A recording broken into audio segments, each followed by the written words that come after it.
இதுவரை வகுப்பில் இணைந்து கொண்டிருக்கின்ற சகல மாணவர்களையும் மாணவிகளையும் அன்போடு வகுப்புக்குள் வரவேற்றுக் கொள்கின்றேன். அனைவருக்கும் இனிய காலை நேர வந்தனங்கள். அஸ்ஸலாமு அலைக்கும், வணக்கம், குட் மார்னிங். இரண்டாவது கல்வி தொடர்பான பொதறிவு வகுப்பிலே உங்கள் அனைவரையும் சந்திப்பதில் பேர் மகிழ்ச்சி அடைகின்றேன், பேருவகை அடைகின்றேன். எங்களுடைய இந்த கல்வி தொடர்பான பொது அறிவு வகுப்பை பொறுத்தவரையிலே ஏற்கனவே தயாரிக்கப்பட்ட சிலபஸிலே 10 மணித்தியால வகுப்புகளை தான் நாங்கள் நடத்தி வந்தோம். தற்போது அதனை மாற்றி 15 மணித்தியால வகுப்புகளாகவும் 15 வகுப்புகளாகவும் 20 மணித்தியாலம் கொண்டதாகவும் அதனை மாற்றி அமைத்திருக்கின்றோம். ஸோ அது மிக முக்கியமான ஒரு விடயமாக காணப்படும் என்பதை ஞாபகப்படுத்திக் கொள்கின்றோம். ஸோ கல்வி தொடர்பான பொது அறிவு ஒரு கடல், நிறைய விஷயங்கள் இருக்குது அதில் படிக்கிறதுக்கு. அதில் மிக முக்கியமான விடயங்களை மாத்திரம்தான் நாங்கள் உங்களோடு கலந்துரையாடுகின்றோம். பெரும்பாலான விடயங்களுக்கு உங்களுக்கு குறிப்புகளையும் வழங்கி கொண்டிருக்கின்றோம். கல்வி தொடர்பான பொது அறிவு ஆசிரியர் போட்டி பரீட்சைக்கான இந்த வழிகாட்டலை பொறுத்தவரையிலே மிக முக்கியமான பல்வேறு விடயங்களை நாம் உங்களோடு பகிர்கின்றோம். எனவே உங்களுக்கு நாங்கள் அனுப்பி வைக்கின்ற இந்த ஸ்லைடுகளை, நோட்ஸுகளை தயவு செய்து வேறு யாருக்கும் நீங்கள் பகிர வேண்டாம். அது உங்களுக்குரியது. நீங்கள் தாராளமாக அதனை படித்துக் கொள்ளலாம். வேறு எங்கும் பகிர வேண்டாம் என்ற ஒரு அறிவித்தலை ஞாபகப்படுத்தி கொண்டு இன்றைக்கு ஒரு கருத்திலிருந்து ஆரம்பிக்கலாம். ஜவஹர்லால் நேரு, இந்தியாவினுடைய முன்னாள் பிரதமர், அவர் சொன்ன ஒரு கருத்து மிக பிரயோசனமான ஒரு கருத்து. நட்பண்பு இல்லாத அறிவு ஆபத்தானது. எந்த விதமான நட்பண்புகளும் இல்லாமல் ஒருவர்கிட்ட அறிவு மட்டும் இருக்கிறதா அது ஆபத்தானது. அதே மாதிரி அறிவு இல்லாமல் நட்பண்பு இருந்தாலும் அது பயனற்றது. அந்த நட்பண்பை எங்கே பயன்படுத்தணும், எப்படி பயன்படுத்தணுங்கிறது அவங்களுக்கு தெரியாமல் போகும். ஆகவே இந்த இரண்டுமே டேஞ்சரானது அப்படிங்கிறத ஞாபகப்படுத்தி கொண்டு அரிஸ்டோட்டில் கல்வி தொடர்பாக சொன்ன ஒரு கருத்தை இங்கு ஞாபகப்படுத்தி கொண்டு இன்றைய தலைப்புக்குள் வரலாம் என்று நினைக்கின்றேன். அரிஸ்டோட்டில் சொன்னார், the roots of education are bitter but the fruit is sweet அப்படின்னு சொன்னார். அதாவது கல்வியினுடைய வேர்கள் கசப்பானவைதான், ஆனால் கஷ்டப்பட்டு படித்தால் அது தரும் பலங்கள் மிக இனிப்பானவை என்று அழகான ஒரு கருத்தை சொன்னார். The roots of education are bitter, கல்வியின் வேர்கள் கசப்பானவைதான், but the fruit is sweet, ஆனால் அதன் பழமோ மிக இனிப்பானது. ஸோ அந்த கருத்தோடு இன்றைய தலைப்புக்குள் வரலாம் என்று நான் நினைக்கின்றேன். இன்று நாங்கள் பல்வேறு விடயங்களை கலந்துரையாடல் செய்ய இருக்கின்றோம். ஸோ அந்த அடிப்படையிலே கேள்விகளோடு சேர்த்து உங்களுக்கு குறிப்புகளையும் நான் கற்பித்து கொண்டு போகிறேன். ஸோ அந்த அடிப்படையில் இன்றைக்கு நாங்கள் பார்க்க போகிற தலைப்பு இதெல்லாம் பார்த்துட்டோமா? ரைட். 5வது கேள்வி, இலங்கையின் சர்வதேச பாடசாலைகள் பதிவு செய்யப்படுவது எங்கே? 4 விடைகள் உங்களுக்கு தரப்பட்டிருக்கும். அதிலே சரியான விடையை நீங்கள் தெரிவு செய்து கொள்ளலாம்.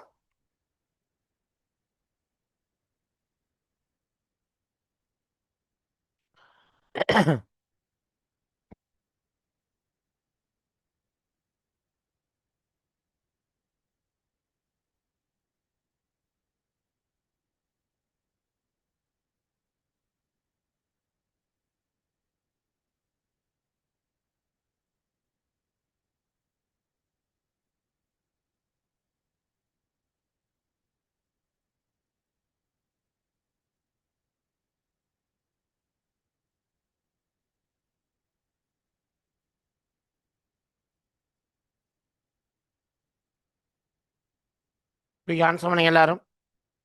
ஆன்சர் பண்ணாதவர்கள் குயிக்காக பண்ணுங்க.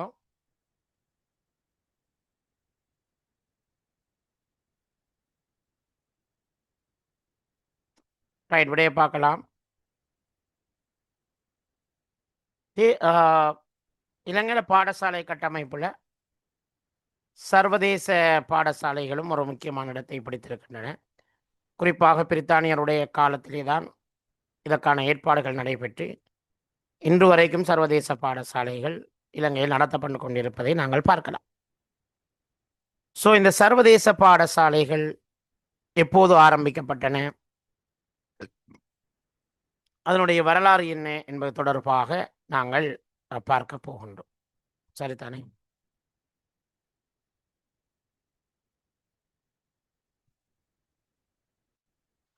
ரைட். பார்த்துட்டு வருவோம். 65 பேர் ஆன்சர் பண்ணிக்கிறீங்க, 20 பேர் தான் ஆன்சர் பண்ணல. அதிகமானாக்கள் ஆன்சர் பண்ணினது மூன்றாவது விடைய. ஒரு சிலர் முதலாவது இரண்டாவது எல்லாம் சொல்லிக்கிறீங்க.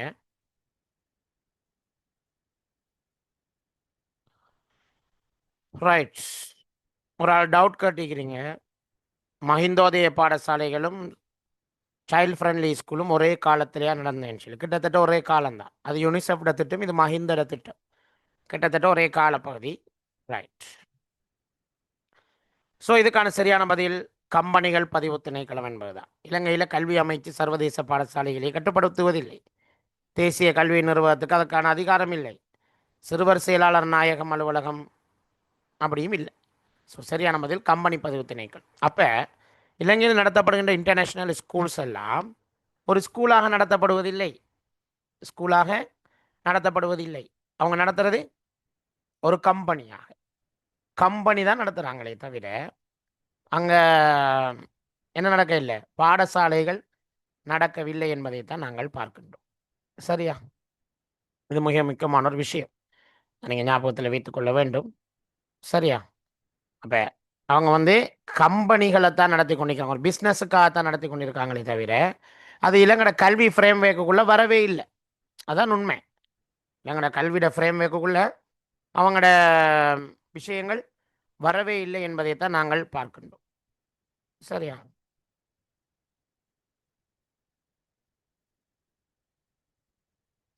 ரைட். அப்போ அதை பற்றி கொஞ்சம் விளக்கங்களை பார்த்துட்டு வருவோம். சர்வதேச பாடசாலைகளை பதிவு செய்வதும் ஒப்புதல் அளிப்பதும் அவற்றை கண்காணிப்பதும் உண்மையாக கல்வி அமைச்சு செய்ய வேண்டிய ஒரு மிக முக்கியமான பணி. ஆனால் கல்வி அமைச்சு அவற்றை இதுவரை பாரமெடுக்கவில்லை. அவற்றை நெறிப்படுத்தவும் இல்லை. இலங்கையில் சர்வதேச பாடசாலைகளில் அதிகம் 95% 95% ஆக்கள் படிக்கிறது. 95% ஆக்கள் இலங்கட பாடசாலைகளில் படிக்கிறது இலங்கை பிள்ளைகள், சுதேச பிள்ளை. அவ்வாறு இருந்தும் அந்த ரெகுலேஷன் இன்னும் கல்வி அமைச்சுக்கு வரலைங்கிறது ஒரு குறைபாடாகத்தான் நாங்கள் சொல்லுகின்றோம். உண்மையிலே சர்வதேச பாடசாலையினை ஆரம்பிக்கப்பட்டு உங்களுக்கு தெரிஞ்சிருக்கணும். அந்த காலத்தில் இலங்கை ஆட்சி செய்த ஐரோப்பியர்கள், போர்த்துகேயர், ஒல்லாந்தர், ஆங்கிலேயருடைய பிள்ளைகளும் இங்கே வாழ்ந்து கொண்டிருந்தாங்க. அப்போ அவங்களோட பிள்ளைகளும் படிக்கணுங்கிறதுக்காக உருவாக்கப்பட்டது தான் இந்த சர்வதேச பாடசாலை. இல்லைங்கண்ணா? ஆனால் அதில் 95% இப்போ படிக்கிறது நம்முடைய பிள்ளைகள் தான். அடுத்த கேள்விக்கு வரலாம். தேசிய கல்வி கல்லூரிகள், தேசிய கல்வியல் கல்லூரிகள் தொடர்பான பிரதான நிறைவேற்று அலுவலகராக இருப்பவர் யார்?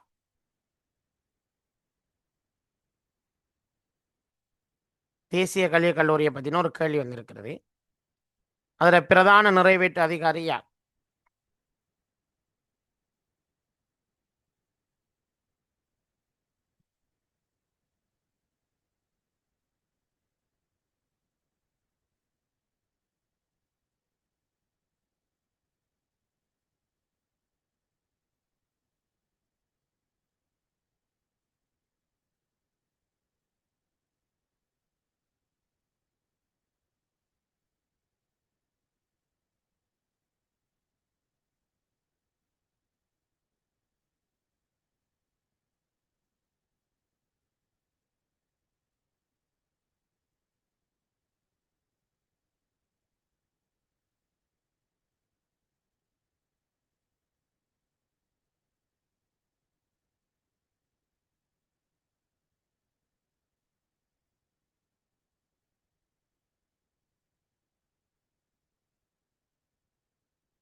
எல்லாரும் மான்சம் லேட்டாது.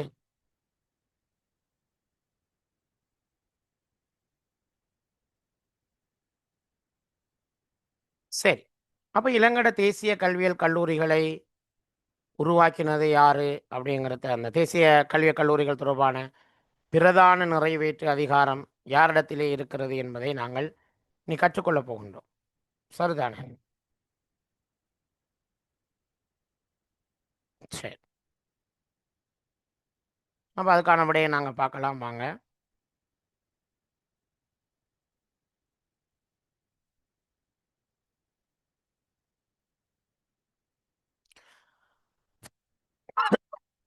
அதிகமானாக்கள் ஆன்சர் பண்ணியிருந்தீங்க.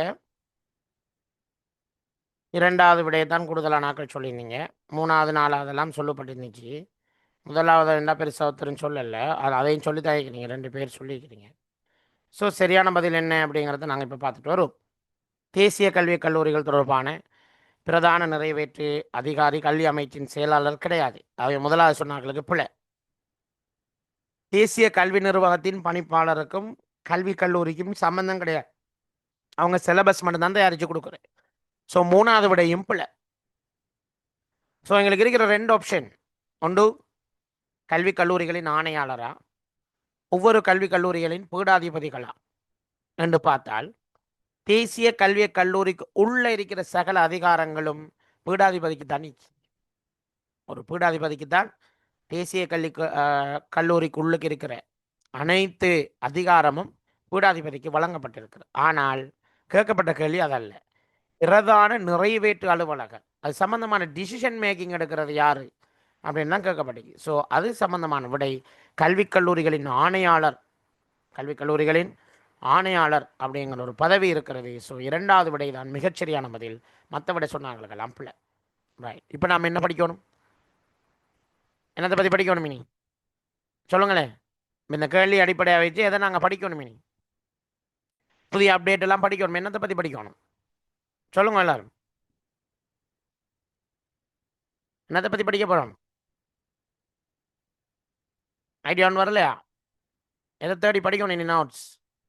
ஆ தேசிய கல்வியல் கல்லூரி. அதை சுருக்கமாக இங்கிலீஷில் எப்படி சொல்கிற? தேசிய கல்வியல் கல்லூரியை இங்கிலீஷில் சுருக்கமாக சொல்கிற எப்படி?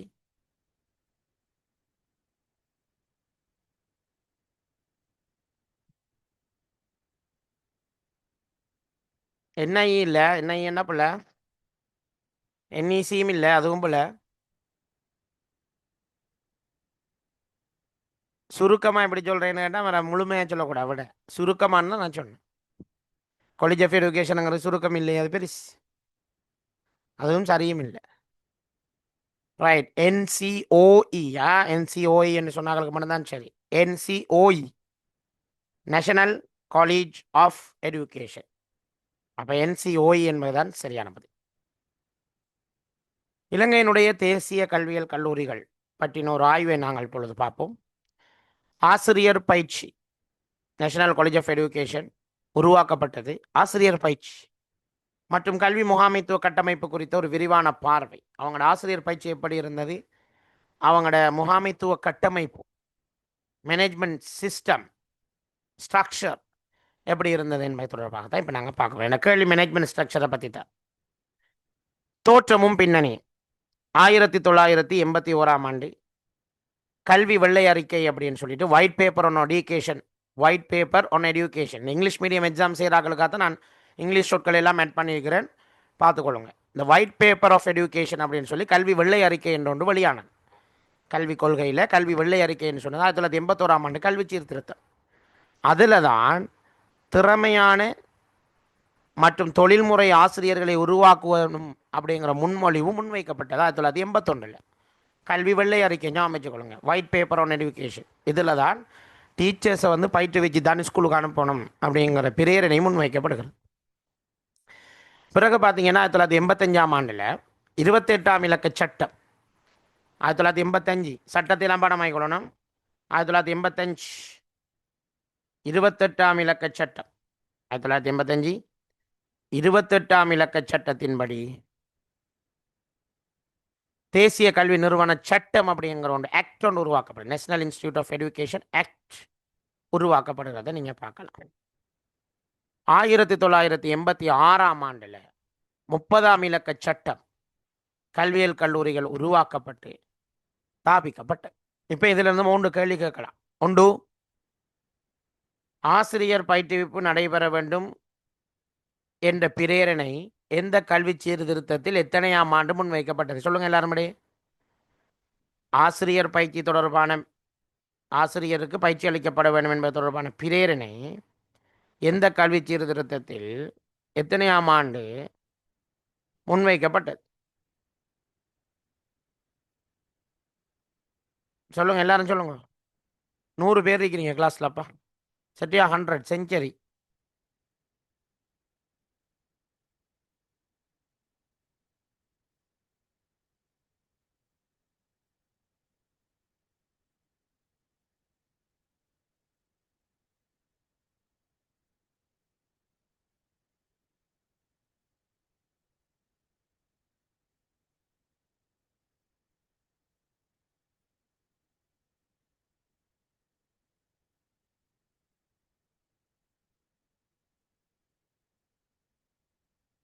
Right, very good. கல்வி சீர்திருத்த வெள்ளை அறிக்கை, ஒயிட் பேப்பர் ஆன் எடுகேஷன் 1981 தான் அது உருவாக்கப்பட்டது. ஓகே.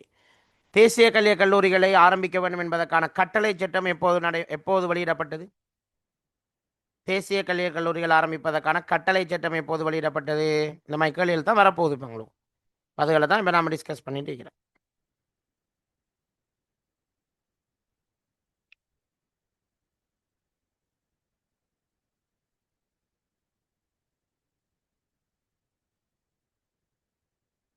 Right, very good. 1985 28ஆம் இலக்க சட்டத்தில் 30ஆம் இலக்க சட்டத்தில் தான் 1986 அது நடைமுறைக்கு வருது. Okay okay, well done.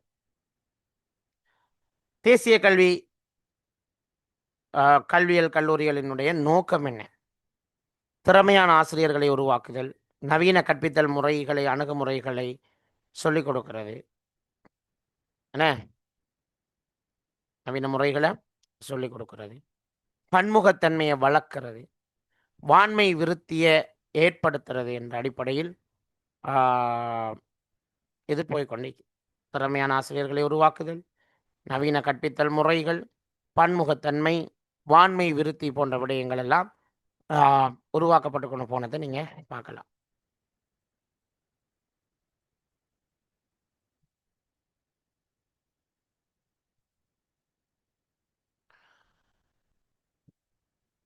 இப்போ ப்ரொஃபஷனல் டெவலப்மெண்ட், மாணவர் மைய கல்வி, மெயினாக பெடகோஜின்னு சொல்லுவாங்க, பெடகோஜ் அதையெல்லாம் கற்பிக்கிறதா அவங்களோட நோக்கம்.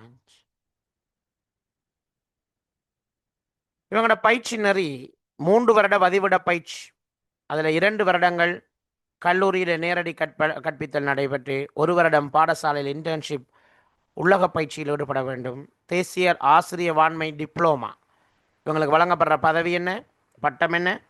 தேசிய ஆசிரியர் வாண்மை விருத்தி டிப்ளோமா வழங்கப்பட்டு அரச பாடசாலைகளில் இவர்கள் நியமனம் செய்யப்படுவார்கள். தேசிய ஆசிரியர் வாண்மை டிப்ளோமா வழங்கப்பட்டு அரச பாடசாலைகளில் நியமனம் செய்யப்படுவார்கள். வதிவிட பயிற்சி கட்டாயம், முழு நேர விடுதி வாழ்க்கை, ஒழுக்கமும் குழுமனப்பான்மையும் வளர்க்கும், கல்யாணம் முடிக்கலாம், யூனிஃபார்ம் போட்டு தான் போகணும். இதெல்லாம் காலேஜில் சட்டம். யூனிவர்சிட்டியில் அப்படி இல்லை, கல்யாணம் முடிக்கலாம், கலர் ட்ரெஸ் தான் போடுறது அங்கே. என்ன இப்படி வித்தியாசங்கள் இருக்குது. அதான் காலேஜ். இப்போ முக்கியமான நிர்வாக கட்டமைப்புக்கு வருவோம். இவங்களோட முக்கோண நிர்வாக கட்டமைப்பு, நான் இப்போ சொன்னேன், பிரதம ஆணையாளர், அவருக்கு தான் மெயின் அதிகாரம் இருக்கிறது. தேசிய மட்ட நிர்வாகம், மாணவர் அனுமதி, நிதி அளிக்கிறது, ஆளணிகளை சேர்க்கிறது எல்லாம் யாருடைய கையில் இருக்குது? பீடாதிபதியோட கையில் இல்லை, பிரதம ஆணையாளர் கையில் இருக்குது. இதில் பாடத்திட்டத்தை வடிவமைக்கிறது, இவங்களுக்கு எக்ஸாம்ஸ் நடத்துறது, டிப்ளமா வழங்குறதெல்லாம் என்ஐட கையில் இருக்குது. தேசிய கல்வி நிர்வாகம் பொறுப்பாய்க்கும். அப்போ அதுவும் கேள்வியாக வரலாம். காலேஜ் ஆஃப் எஜுகேஷனுக்கு பாடத்திட்டம் யார் தயாரிக்கிறது? அப்போ உங்களுக்கு தெரிஞ்சிருக்கும்.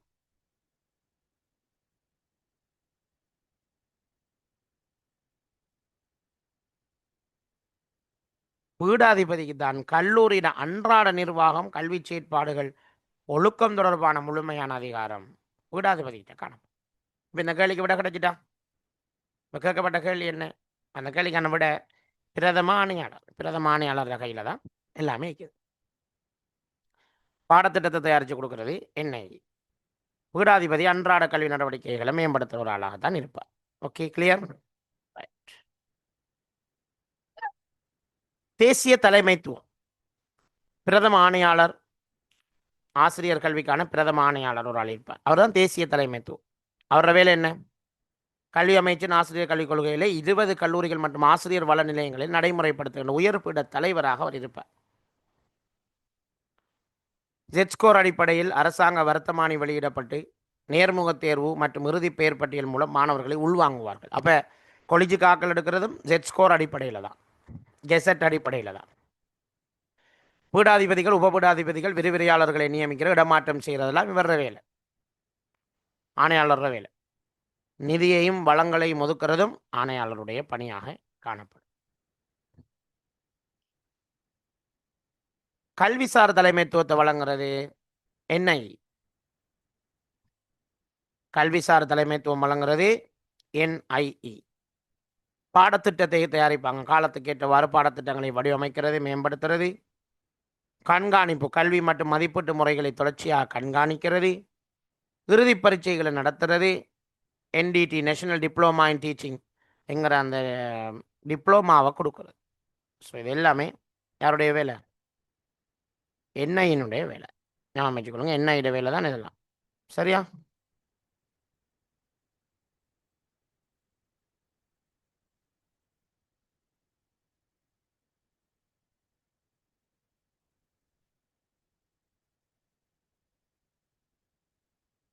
பீடாதிபதியோட வேலை என்ன? கல்லூரியின் ஒட்டுமொத்த நிர்வாகம், கல்வி செயற்பாடு, ஒழுக்கம், நிதி முகாமைத்துவம், இதற்கான பிரதான நிறைவேற்று அதிகாரியாக இருப்பவர் பீடாதிபதி. அவருக்கு கீழே உபபீடாதிபதி நிர்வாகம், உபபீடாதிபதி கல்வி, உபபீடாதிபதி தொடர் ஆசிரியர் கல்வின்னு சொல்லி 3 உபபீடாதிபதிகள் இருப்பாங்க. எல்லாரும் சேர்ந்தது தான் நிர்வாகம் என்று நாங்கள் சொல்கிறோம். சரி, இப்போ ஒரு கேள்வி, இலங்கையில் எத்தனை காலேஜ் இருக்குது? எல்லாரும் சொல்லுங்க. இலங்கையில் NCOE, national college of education, how many national college of education in Sri Lanka? 16, 15, 17, 18, 19, 20 எல்லா ஆன்சரும் வந்து 15லேருந்து 20 வரைக்கும் எல்லா ஆன்சரும் வந்து.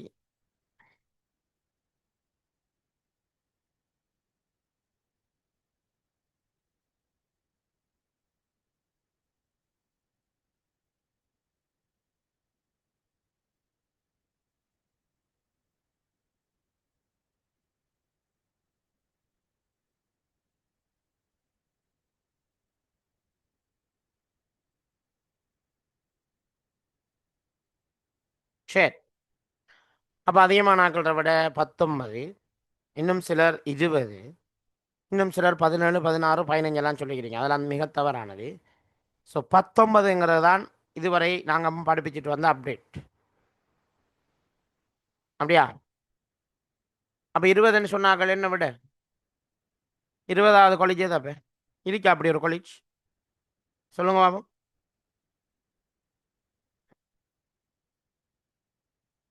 20வது காலேஜ் ஒன்று இருக்கா?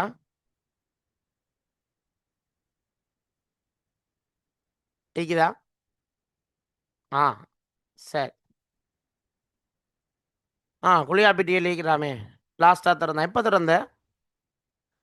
எப்போ திறந்த குளியாப்பிட்டியில் இந்த காலேஜை?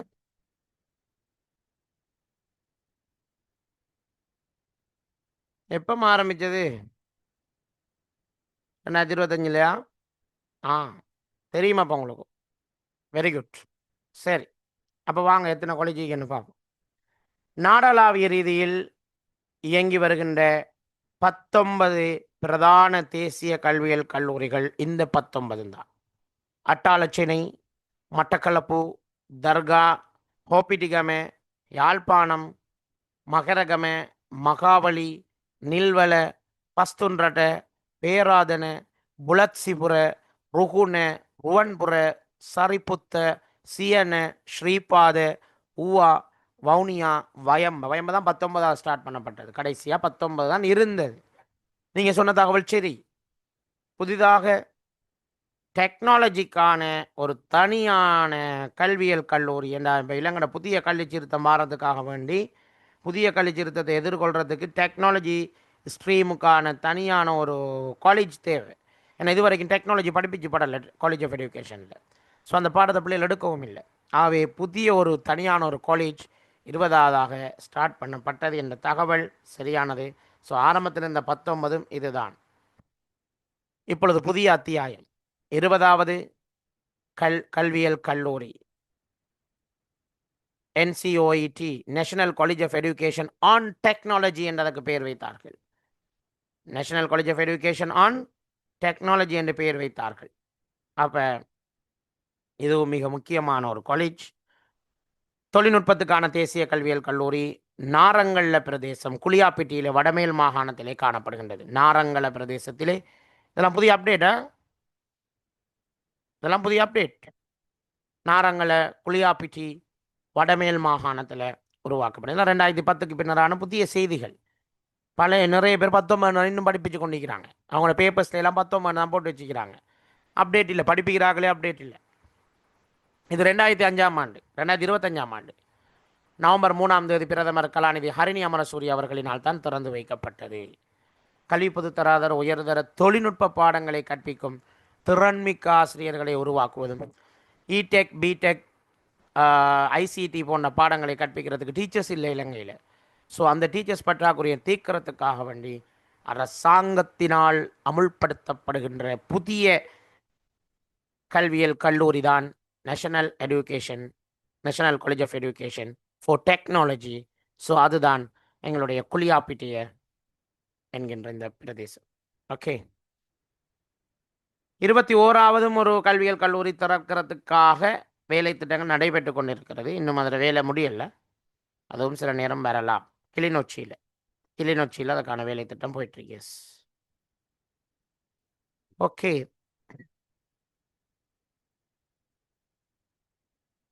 இந்த புதிய லாஸ்ட்டாக அப்டேட் பண்ணப்பட்ட இந்த காலேஜ் ஆஃப் எஜுகேஷன்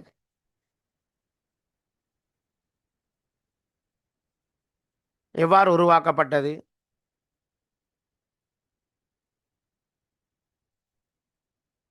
அப்படிங்கிறத நாம் பார்ப்போம். 15 மில்லியன் 20 தானே சரி, 19 எப்படி சரி வரும்? 20 தானே பெருக்கி.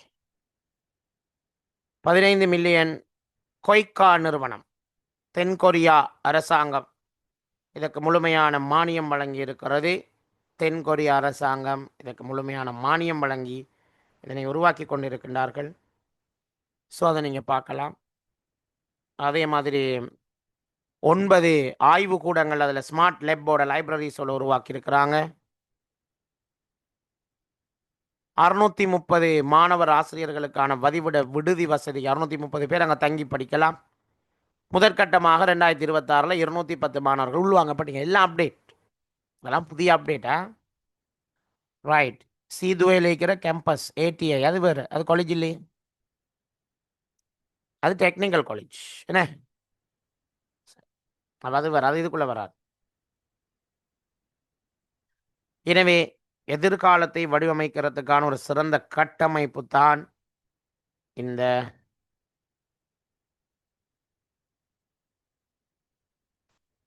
College of education.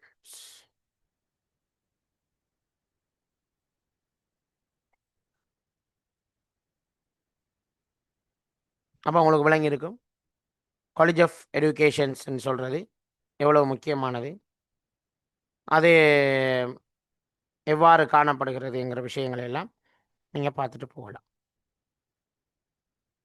இப்போ சொல்லுங்களேன் எல்லாரும், காலேஜ் ஆஃப் எஜுகேஷன் சம்மந்தமாக உங்களுக்கு முழுமையான கிளியர் ஒன்று கிடைத்ததா? காலேஜ் ஆஃப் எஜுகேஷன் சம்மந்தமாக முழுமையான கிளியர் ஒன்று உங்களுக்கு கிடைச்சிச்சா?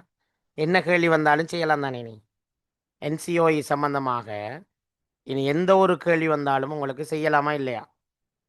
எதை கேட்டாலும் செய்யலாம். இதைத்தான் வருமன்னு இல்லை. அப்போ நாங்கள் பேப்பர் படிச்சுட்டு போனால் இருக்கிற ஒரு விஷயம், ஒரு கேள்வி வந்துடுங்க, காலேஜ் ஆஃப் எஜுகேஷன் எத்தனையாம் ஆண்டு ஆரம்பிக்கப்பட்டது அப்படின்னு கேட்பாங்க.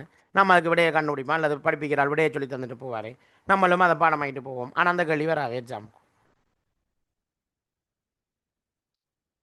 அப்போ வந்து சொல்கிறது கஸ்டம் பேப்பர் நீங்கள் படித்து தந்தது வர இல்லைன்னு சொல்கிறேன். அப்போ அப்படி படிப்பிக்கிற இல்லை, இப்படி தான் படிப்பிக்கணும். இப்படி படிப்பிச்சா தான் உங்களுக்கும் ஒரு ஐடியா ஆண்டு வரும். ரைட், காலேஜ் ஆஃப் எஜுகேஷன் சம்மந்தமாக நமக்கு எல்லாமே தெரியும். அப்போ இனி நாம் இதை பாடமாக்கி இதை படிச்சுட்டு போனால் போதும் அப்படிங்கிற விஷயந்தான் உங்களுக்கு இனி தெரிஞ்சிருக்க வேண்டிய விஷயம். அதுவும் உங்களுக்கு இப்போ கிளியர் நினைக்கிறேன். ரைட், இப்படி ஒவ்வொரு நிறுவனங்களாக நாங்கள் படித்து கொண்டு போகிற நேரம் எங்களுக்கு முழுமையான ஒரு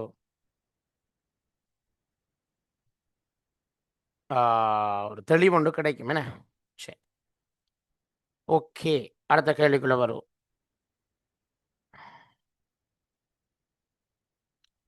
இந்த கேள்விக்கு என்ன விட கல்விக் கல்லூரிகளின் ஆணையாளர் என்பதுதான் சரியான பதில்.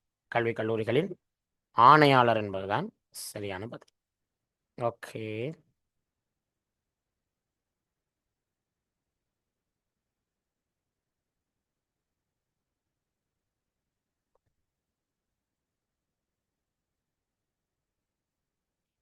அடுத்த கேள்விக்குள்ள போமா?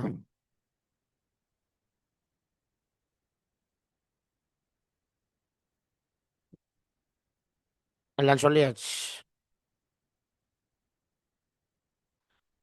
தற்போதைய பாடசாலை கலைத்திட்டங்களில் இரண்டாம் தேசிய மொழி கற்பிக்கப்படுவது. தற்போதைய கேள்வி நல்லா விளங்கி விட சொல்ல பழகணும். தற்போதைய என்று கேட்டிருக்கு. தற்போதைய இளங்கட கல்வித்துறையில் இரண்டாம் தேசிய மொழி கற்பிக்கப்படுவது எப்ப, எந்தெந்த கிரேட்ல?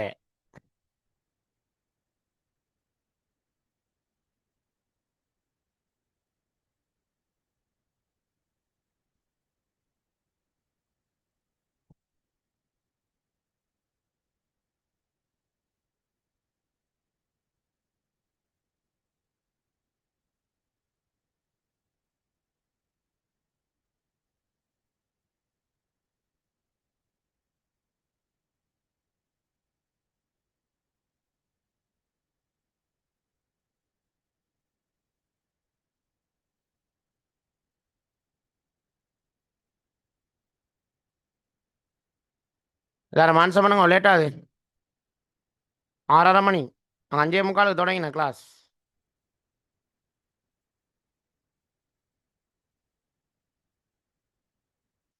ஒரு ஒரு கேள்வியை படிச்சுட்டு போனால் ஒரு திருப்தி வரணும்.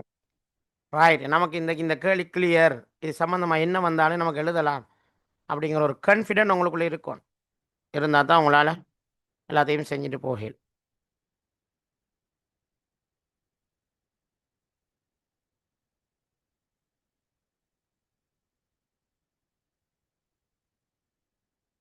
ரைட், விடைய பார்ப்போம். தற்போதைய கல்வி திட்டத்தில் இரண்டாவது தேசிய மொழின்னு சொல்லும்போது தமிழ் மாணவர்கள், தமிழ் பாடத்தை கற்கின்ற மாணவர்கள் சிங்கள பாடத்தை இரண்டாவது தேசிய மொழியாகவும், சிங்கள மொழியில தாய்மொழியில் கற்கிறார்கள் தமிழ் பாடத்தை இரண்டாவது தேசிய மொழியாகவும் கற்றுக்கொள்ள வேண்டும். அதுதான் என்ன சொல்கிறேன், இப்போ இருக்கிற சிஸ்டம். அது எப்போ சிங்கள பாடம் கற்பிக்கணும்ன்றது தான் இதில் கேட்கப்பட்ட கேள்வி.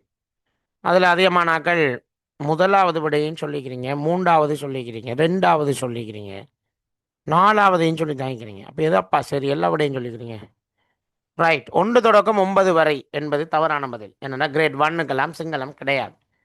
ஸோ முதலாவது விட தவறானது.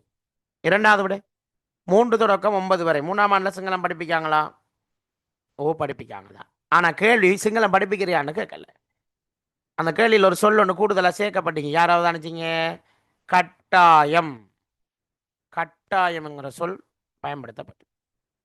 ஆகவே கிரேட் 3, 4, 5க்கு சிங்கள பாடம் கட்டாய பாடமா? கிடையாது. அப்போ ஒரு முக்கியமான விஷயம் சொல்லி தர, நோட் பண்ணிக்கொள்ளுங்க. முக்கியமான விஷயம் சொல்லி தர, நோட் பண்ணிக்கணும். கட்டாய பாடம் என்ன? கட்டாய பாடம் என்று சொன்னால் எல்லா மாணவர்களாலும் கற்கப்பட வேண்டும். முதலாவது நிபந்தனை, எல்லா மாணவர்களாலும் கற்கப்பட வேண்டும். சாய்ஸ் இருக்கில்ல அதில். இரண்டாவது, அதற்கு தனியான பாட புத்தகம், ஆசிரியர் அறிவுரைப்பு வழிகாட்டிகள் இருக்க வேண்டும். மூணாவது, அதற்கு பிரதானமாக பரீட்சை நடைபெற வேண்டும். நோட் பண்ணிட்டீங்களா? பாடசாலை கலை திட்டத்தில் ஒரு பாடத்தை நாங்கள் கட்டாய பாடம் என்று சொல்வதாக இருந்தால், ஒரு பாடத்தை நாங்கள் கட்டாய பாடம் அப்படின்னு நாங்கள் சொல்றதாக இருந்தால், அதுக்கு கட்டாயம் என்னென்ன நிபந்தனைகள் இருக்கணும்? ஒன்று, எல்லா மாணவர்களாலும் கற்பிக்கப்பட வேண்டும்.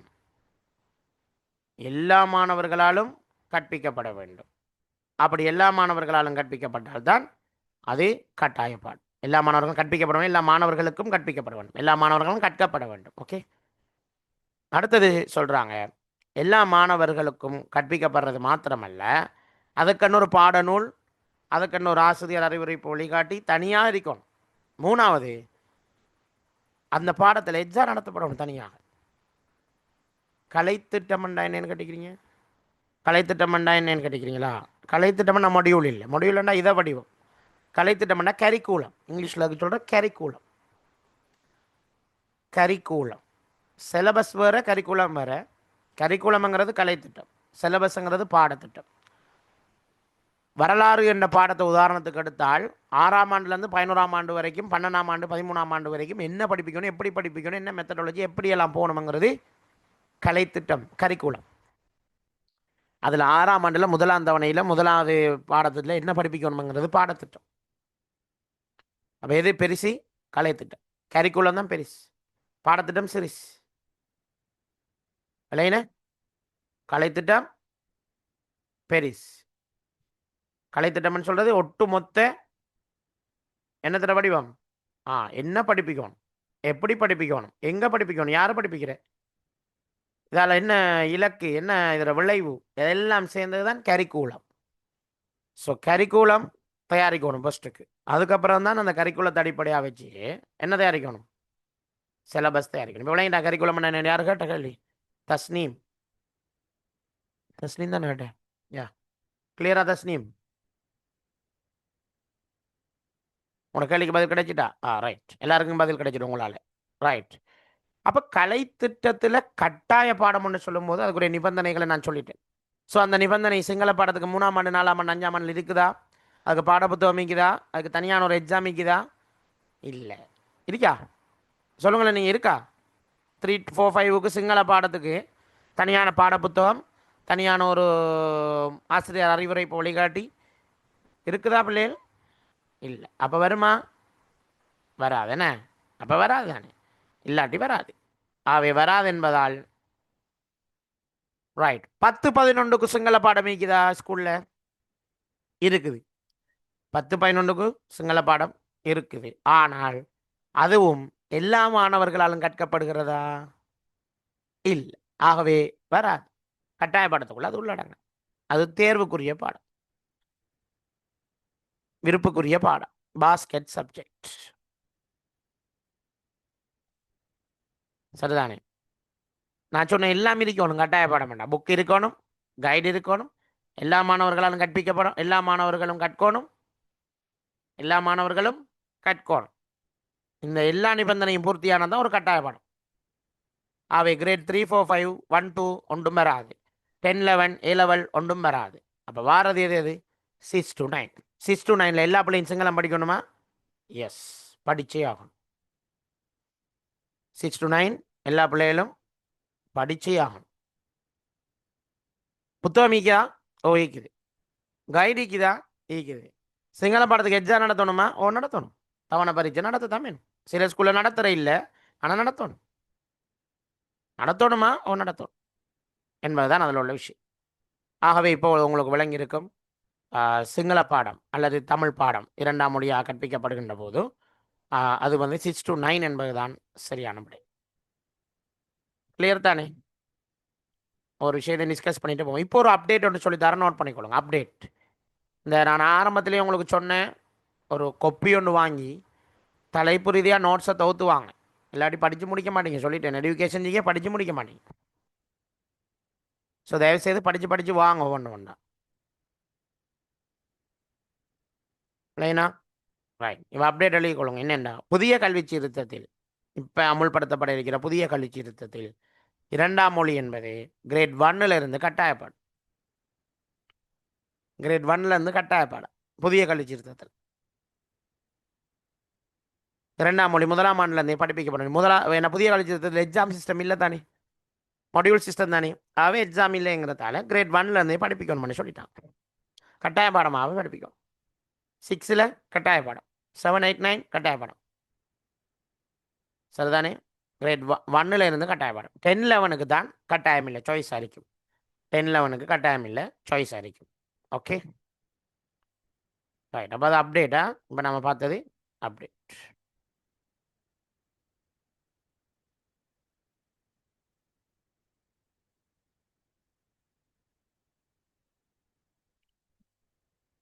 ஓகே, அடுத்த கலிக்குள்ள போவோம்.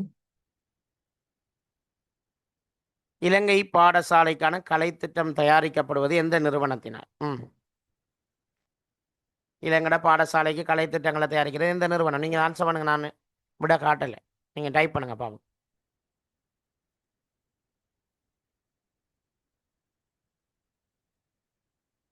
இலங்கை பாடசாலைகளுக்கு கலைத்திட்டம்னா என்ன? கரிக்குலம்.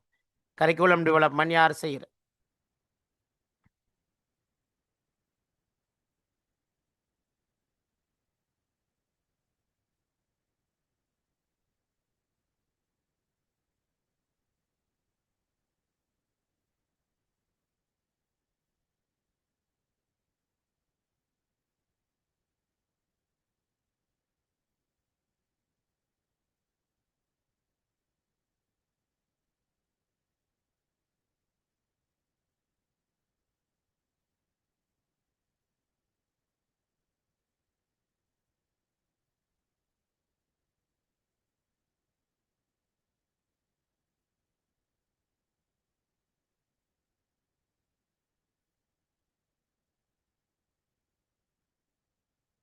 ஐம்பத்தி 4 பேர் ஆன்சர் பண்ணிக்கிறீங்க.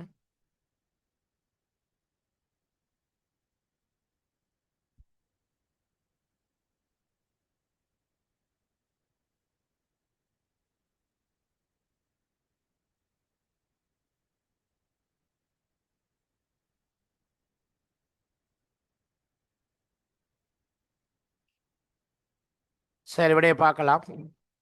என்ன விட சொல்லிக்கிறீங்கன்னு பாவம்.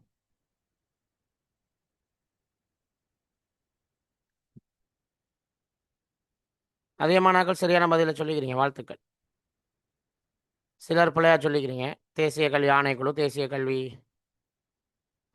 வேறு விடையெல்லாம் சொல்லிக்கிறீங்க. கல்வி அமைச்சர் அப்படின்லாம் சொல்லிக்கிறீங்க. கல்வி அமைச்சருக்கு இந்த வேலை பார்க்கலாம், கலைத்திட்டம் தயாரிக்கிற வேலை. ரைட். இளங்கட கல்வி அமைச்சு என்று சொல்கிறது இருக்கு, நீங்கள் கல்வி அமைச்சர் என்று சொல்லிக்கிறீங்க நினைக்கிறேன். ஸோ அமைச்சு தயாரிக்கிறல்ல சிலபஸ். தேசிய கல்வி ஆணைக்குழுவும் தயாரிக்கிறல்ல. தேசிய கல்வி வெளியீட்டு திணைக்களமும் வெளியிடுறல்ல. அவங்க தயாரிக்கிறல்ல. ஸோ தயாரிக்கிற வேலையை செய்கிறது என்ஐ, தேசிய கல்வி நிர்வாகம். ஸோ தேசிய கல்வி நிர்வாகத்தை பற்றி உங்களுக்கு என்ன தெரியும், என்ன தெரியாதுன்னு படிக்கணுமா, தேவையில்லையா? நோட்ஸ் வேணுமா? தேசிய கல்வி நிர்வாகத்தை பற்றி படிக்கிறியா நாம, தேவையில்லையா?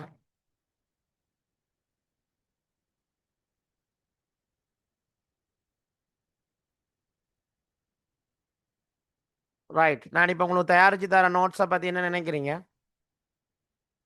நான் இப்போ உங்களுக்கு தயாரித்து தர நோட்ஸுகளை பற்றி என்ன நினைக்கிறீங்க?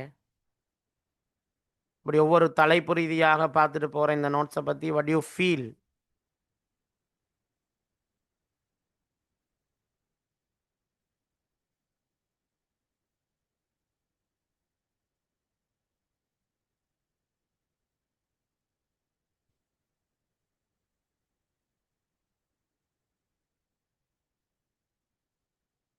Right, okay. Easy to learn ஏன்னா. Okay, thank you. அப்டேட்டான தகவல் சொல்கிறேன். நான் 2010க்கு பிறகு உள்ள விஷயங்கள் எல்லாம் கதைக்கிறேன் தானே. ரைட். அடுத்து படிக்கிறதுக்கு ரொம்ப லேஸ், அவ்வளோ அப்படியே மைண்ட் லேஸாக கேட்ச் பண்ணி எடுக்கும். பூரணமான ஒரு தெளிவு, படிக்கிறதுக்கு ஒரு ஆசை வருது. Very good. ஏன்னா நீங்கள் பிஸி, உங்களுக்கு யாருக்கும் இப்படி தேடுறதுக்கு டைம் இல்லை. அது தேடி டைப் பண்ணி இப்படி ஸ்லைட் ஆக்கி எடுக்கிறதுக்கு எவ்வளோ நேரம் மெனக்கடணும். ஸோ அதுக்கு உங்களுக்கு டைம் இல்லைன்னு எனக்கு தெரியும். எனக்கு இது தொழில் தானே, அப்போ நான் செய்யத்தாமே. Right, okay. எனிவே, நாங்கள் இதுக்கான விடையை இப்போ தேடுவோம். தேசிய கல்வி நிர்வாகத்தை பற்றி முழுமையான ஒரு அப்டேட்டோட நாங்கள் போவோம். இலங்கை கல்வியின் கட்டமைப்பிலே இலங்கையில் எஜுகேஷன் ஜிகே படிப்பிக்கிற நிறைய பேர் என்னை பொறுத்த வரைக்கும் இது வரைக்கும் யாரும் செய்யாத ஒரு முயற்சி தான் இந்த முயற்சி. தலைப்பு ரீதியான ப்ரெசன்டேஷன் தயாரித்து படிப்பிக்கிறது யாரும் இல்லை. எல்லாருமே ஒரு பேப்பரை கொடுத்து போட்டு அதுக்குரிய ஆன்சர் சொல்லிட்டு போகிறாங்க. அதுதான் போயிட்டுருக்குது. ரைட். ஸோ இந்த 15 கிளாஸும் படித்து முடிக்கிற நேரம் உங்களோட இதுக்கு பிறகு நீங்கள் டீச்சிங்க்கு வந்தாலும் நீங்கள் பிஜிடி எம்இடி வரைக்கும் படிக்கிறதுக்குரிய நோட்ஸ் அவ்வளோ உங்களோட கையில் வந்துடும். இதுதான் நாங்கள் பிஜிடியில் எம்இடிலையும் படித்தது. நாங்கள் பிஜிடி எம்இடியில் படித்த நோட்ஸ் எல்லாம் வச்சு தான் நான் இப்போ தயாரிச்சுக்கிறேன். நான் படித்த நோட்ஸ் எம்இடிக்கு இதெல்லாம் இருக்குது தானே. நாங்கள் தனியாக எஜுகேஷன் தானே எங்களோட ஃபீல்ட். நாங்கள் 1.5 வருஷம் தனியாக கல்வியை பற்றி மட்டுமே படிக்கிற எம்இடியில். பிஜிடியில் 1.5 வருஷம் 18 மாதம் படிக்கிறேன். அப்போ அதெல்லாம் நாங்கள் படித்த நோட்ஸ் எல்லாம் வச்சு அப்டேட் பண்ணினது தான் இந்த நோட்ஸ். அதனால தான் இது கொஞ்சம் ஹெவி. நல்ல நோட்ஸ் இது உங்களுக்கு எக்ஸாமுக்கு எல்லாமே தேவையில்லை. முக்கியமான பகுதிகளை மட்டும் நீங்கள் படித்தா போதும். அதுக்கு நான் இப்போ எக்ஸாம் பேப்பர் ப்ரிப்பேர் பண்ணி கொண்டிருக்கிறேன். உங்களுக்கு தருவேன். நான் இப்போ ஃபிசிக்கல் கிளாஸில் கொடுத்துருக்கிறேன் 2 பேப்பர். அது எல்லாமே இப்போ உங்களுக்கு எடிட் பண்ணி பேப்பர்ஸாக தரப்போகிறேன். ஸோ அந்த பேப்பர்ஸை நீங்கள் செஞ்சு பார்க்கலாம் சுய கற்றலுக்கு. நான் தயாரித்த பேப்பர் நம்ம படிப்பிச்ச ஸ்லைடுக்கு இருந்து எடுத்த கேள்வி மட்டும். அப்போ உங்களுக்கு இன்னும் கிளியர் ஆகும் எதை நம்ம படிக்கணும் அப்படிங்கிறது. என்ன அதையும் அனுப்புவேன்னா.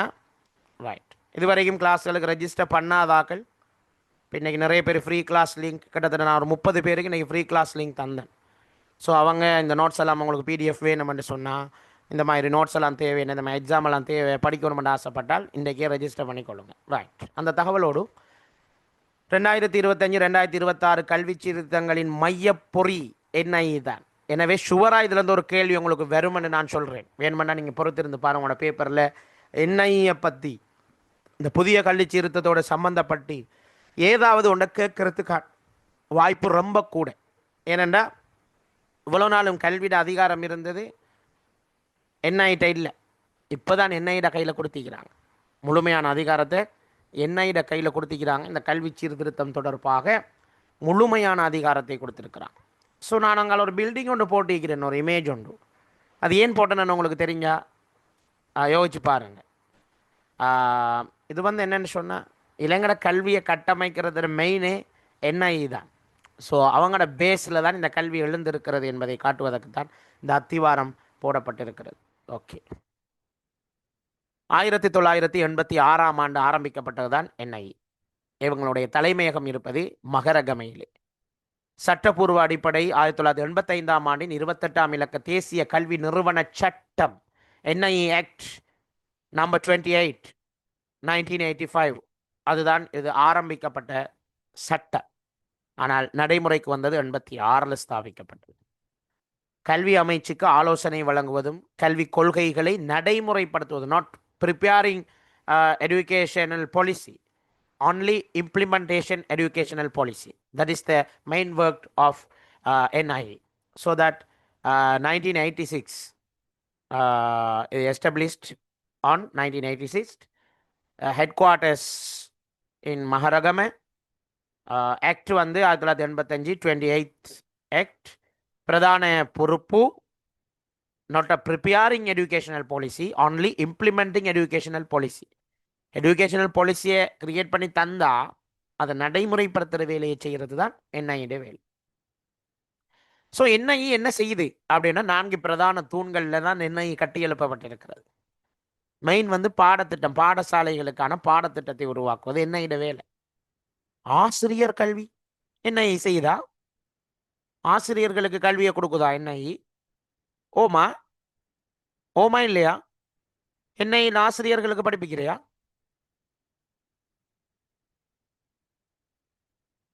என்ன படிப்பிக்கிற ஆசிரியர்களுக்கு? ஆசிரியர் கல்வி படிப்பிக்கிறாங்களா என்ஐஇல? காலேஜ் ஆஃப் எஜுகேஷன் கேட்கல நான், என்ஐஇல படிப்பிக்காங்களா? காலேஜ் ஆஃப் எஜுகேஷனுக்கு சிலபஸ் தானே தயாரிச்சு கொடுக்குறாங்க, அவங்க படிப்பிக்கிற இல்லையே. பிஜிடி எம்இடி ரெண்டும் செய்கிறாங்க என்ஐஇல. பிஜிடி எம்இடி பிஇடி போன்ற கோர்சஸ் எல்லாம் ஆசிரியர்களுக்காக நடத்துறது வந்து என்ஐஇ. என்ஐக்குள்ளே போனீங்கன்னா மாரகமைக்குள்ளே பெரிய யூனிவர்சிட்டி மாதிரி தான் நிற்கும். பெரிய யூனிவர்சிட்டி மாதிரி நிறைய லெக்சர் ஹால்ஸ், நிறைய இதெல்லாம் இருக்கும். நான் அண்மையில் பல நாட்கள் என்ஐக்குள்ளே தங்கி இருந்தேன், பல நாட்கள் தங்கியிருந்தேன் என்ஐக்குள்ளே. ஹாஸ்டல் சீக்கிறாங்க, ரூம் சீக்குது, அழகான ஒரு சூழல் படிக்கிறதுக்கு, நல்ல அழகான கார்டன் கிரவுண்ட் எல்லாமே கொழும்புக்குள்ளே மகரகமைக்குள்ளே இப்படி ஒரு இடமான்னு நம்ம யோசிப்போம். உண்மையா என்ஐக்குள்ளே போனீங்கன்னா கொழும்புக்குள்ள சூழலுக்குள்ளே அப்படி ஒரு இடத்தை கண்டுபிடிச்சிங்கிற பெரிய விஷயம். லைப்ரரி இருக்குது, புக் ஸ்டால் இருக்குது, பேங்க் இருக்குது, எல்லாமே இருக்குது என்ஐக்குள்ளே. கிட்டத்தட்ட just like an university, but only for the education purpose, not other fields. Most of the part teachers education, ஆசிரியர் கல்வி தான் நம்மளோட பிரதான பகுதியே. ஸோ ஆசிரியர்களுக்கு தொடர்ச்சியாக பயிற்சியை வழங்குறது. இப்போ புதிய கல்வி சீர்திருத்தம் எங்கள் ட்ரைனிங் எல்லாம் நடந்தது என்ஐயில் தான் ட்ரைனிங் நடந்தது. டிஓடி ட்ரைனர்ஸுக்கு நடந்தது, எங்களோட மாதிரி ரிசோர்ஸ் ஆக்களுக்கு நடந்தது. டீச்சர்ஸுக்கு ஸ்கூலில் நாங்கள் நடத்தினது. ரிசோர்ஸ் ஆகிக்கிற ஆக்களுக்கு என்ஐக்கு எடுத்து தான் எங்களை எடுத்து நாங்கள் கிட்டத்தட்ட 12 நாள் என்ஐயில் தங்கியிருந்து பயிற்சி பெற்று.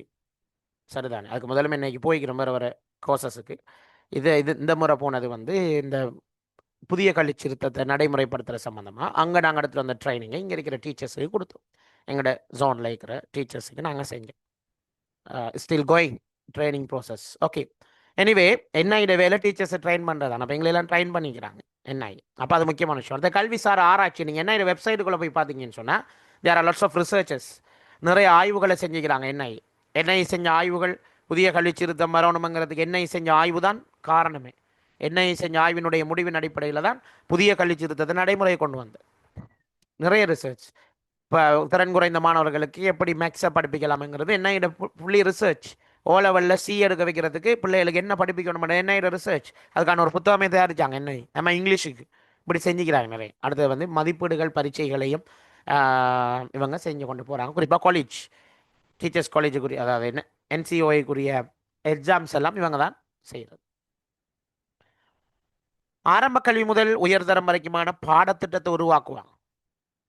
அனைத்து பாடங்களுக்குமான புதிய பாடத்திட்டங்களை வடிவமைப்பாங்க. டீச்சர்ஸ் கைடை தயாரிப்பாங்க. பாட நூல்களுக்கான உள்ளடக்க உருவாக்கத்தை செய்வதெல்லாம் இவங்களுடைய பணி. அதெல்லாம் என்ன இடவேளை.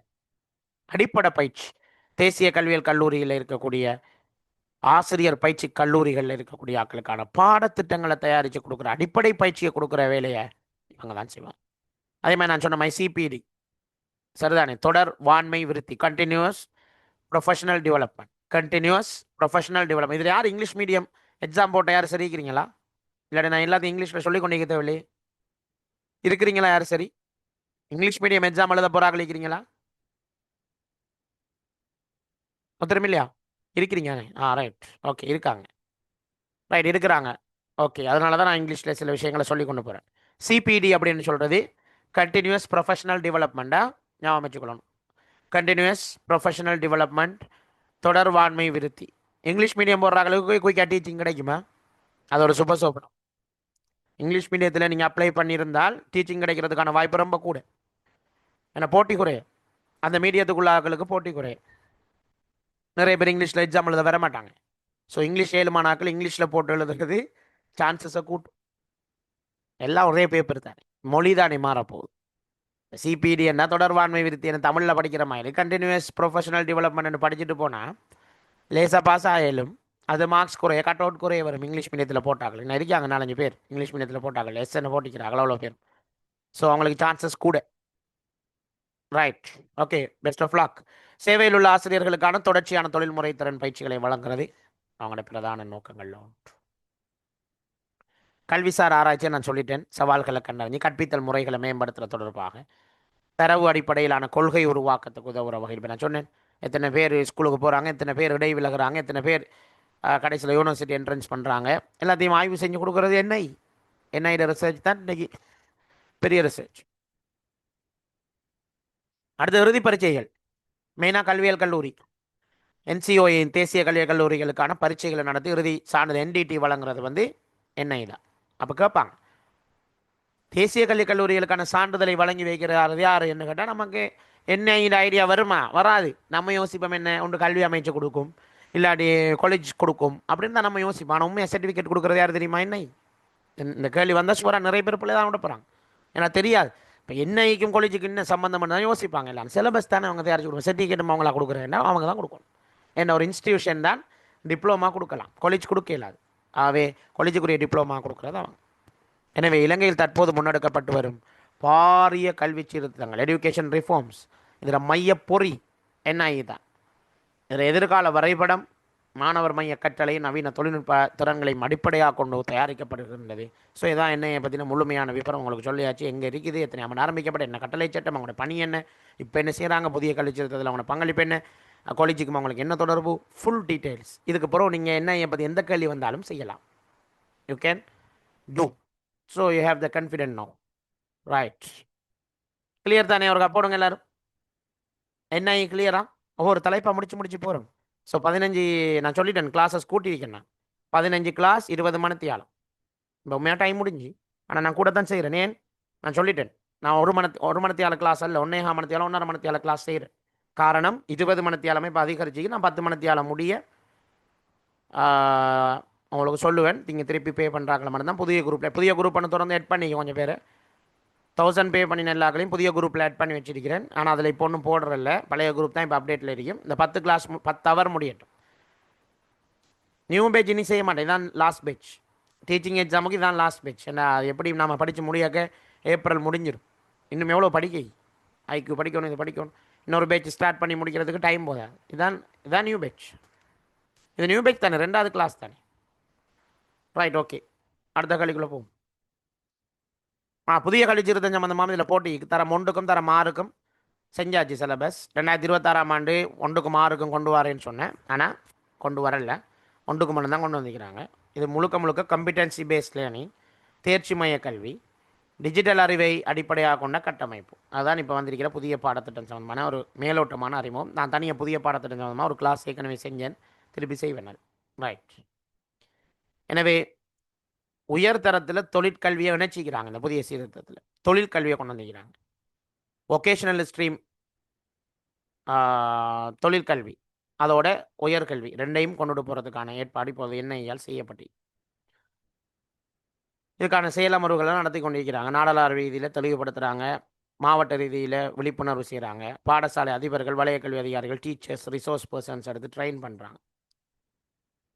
என்ஐட பிரதான நிர்வாகிகள் யாருன்னு கேட்டால் அதுக்கு ஒரு கவுன்சில் இருக்குது. என்ஐக்கு முகாமைத்துவ பணிப்பாளர் சபை, அது மாதிரி கல்வி விவகார பாட்டுக்கான சபை, எக்கனாமிக் அஃபேர்ஸ் போர்டு இருக்கும். இவங்க தான் என்ஐஏ மெயின்டைன் பண்ணுறாங்க. இதில் தலைவர் யார்? என்ஐக்கு பணிப்பாளர் நாயகம் ஒரு ஆள் இருக்கிறார். என்ஐக்கு பணிப்பாளர் நாயகம் ஒரு ஆள் இருக்கிறார். அவர் கட்டுப்பாட்டுக்கு கீழே தான் பிரதி கல்வி பணிப்பாளர் நாயகங்கள் இருப்பாங்க. கல்விசார் பொறுப்பு, ஆசிரியர் கல்விக்கான பொறுப்பு, ஆராய்ச்சிக்கு பொறுப்பு, நிர்வாகத்துக்கு பொறுப்பு தனித்தனி டிரெக்டர்ஸ் இருப்பாங்க. ஓகே.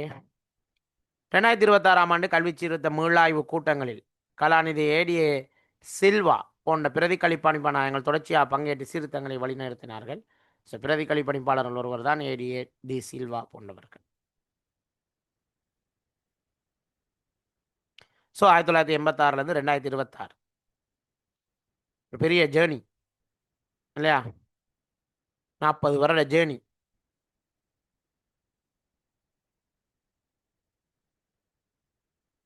நாற்பது வருடங்களாக என்னை பயணித்து கொண்டு போகுது. ஸோ அதை பற்றி தான் போட்டிக்கிறேன். என்ஐட வெப்சைட் www.ni.lk, ஞாபகம் வச்சுக்கலாம், www.ni.lk. ஸோ என்ஐயை பற்றி நான் இன்னும் சில குறிப்புகள் சும்மா போட்டுவிட்டீங்கன்னு பார்த்துக்கொள்ளுங்க. எல்லாம் பார்த்துட்டேன். இதான் அவங்களோட வெப்சைட். நீங்கள் வெப்சைட்டுக்கு போனாலும் இப்படி இருக்கும். அவங்களோட டவுன்லோட்ஸுக்கு போனால் அவங்களோட ரிசர்ச் எல்லாம் டவுன்லோட் பண்ணலாம். அவங்களோட பப்ளிகேஷன் எல்லாமே இருக்கும். என்ன மீடியத்தில் வேணுமென்றால் நீங்கள் தமிழ், சிங்களம், இங்கிலீஷ் 3 மீடியத்திலையும் படிக்கலாம். இந்த வெப்சைட் இன்ஃபர்மேஷன்ஸ் எல்லாமே இருக்குது, அதில் போய் பார்த்துக்கொள்ளும். இலங்கையில் கல்வி தொடர்பாக நிறைவேற்று நிர்வாக சபை நிறுவப்பட்ட ஆண்டு எது? குயிக் ஆன்சர் பண்ணுங்க. ஆப்ஷனை காட்டினா என்ன நடக்கும்? சும்மா போடுவீங்க, ஏதாவது ஒன்று கெஸ் பண்ணி போடுவீங்க. இப்போ தெரிஞ்சாக்கள் போடுங்க, தெரியாதாக்கள் நோ ஒன்று போடுங்க. இந்த ஆண்டு தெரியுமாண்டா ஆண்டை போடுங்க, தெரியாட்டி நோ ஒன்று போடுங்க.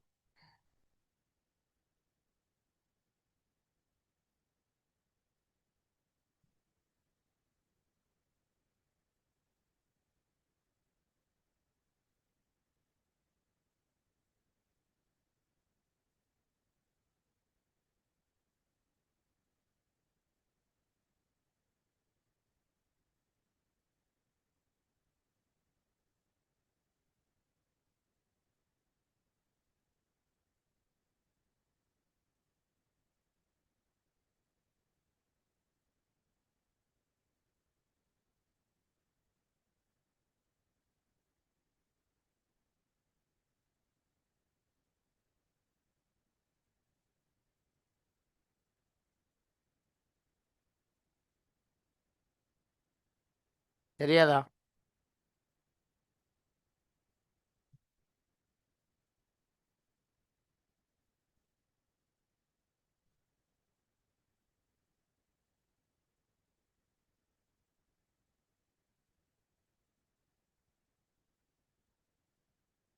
ரைட், உடைய பார்ப்போம். கல்வி தொடர்பான நிறைவேற்று நிர்வாக சபை ஆரம்பிக்கப்பட்டது 1931 டொனமூரில். டொனமூரில் தான் CWW கண்ணங்கரா அவர்களினுடைய பரிந்துரையின் பேரில் இது உருவாக்கப்பட்டிருந்தது. அன்றைக்கு நான் சொன்னேன் உங்களுக்கு. ரைட். கீழே தரப்பட்டுள்ள கூற்றுக்களில் சரியான கூற்று எது? இப்படியான கேள்வியும் பெறுமா? இதுக்கு நோட்ஸ் எல்லாம் இல்லை, இது நம்மளோட பொது அறிவை வச்சு நீங்கள் செய்யணும். கீழே தரப்பட்டுள்ள கூற்றுக்குள் சரியான கூற்று எது?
இதில் எல்லாமே சரி, ஆனால் மிக பொருத்தமானதை நாங்கள் தெரிவு செய்ய வேண்டும்.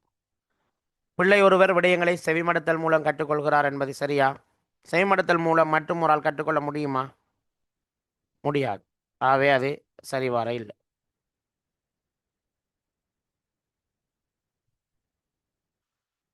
பிள்ளை ஒருவரை ஊக்குவிப்பதன் மூலம் கற்பதற்கு தூண்ட முடியுமா? கட்டாயம் தூண்டலாம். அப்போ அது சரி. அடைவு மட்டம் பிள்ளையோட வரவுல சம்பந்தப்பட்டதா? அடைவு மட்டம் பிள்ளையோட வரவுல சம்பந்தப்பட்டதான்னு கேட்டால் சம்பந்தப்பட்டது இல்லை. பாடசாலைக்கு போகாத எத்தனையோ பிள்ளைகள் ஆராய்ச்சியாளர்களாக விஞ்ஞானிகளாக வந்திருக்கிற வரலாறுகளை நாங்கள் பார்க்கணும். சரியா? கல்வியை விருத்தி செய்யணும்னா அதுக்கு அதிகமாக செலவு செய்யணுமா? அப்படியும் இல்லை.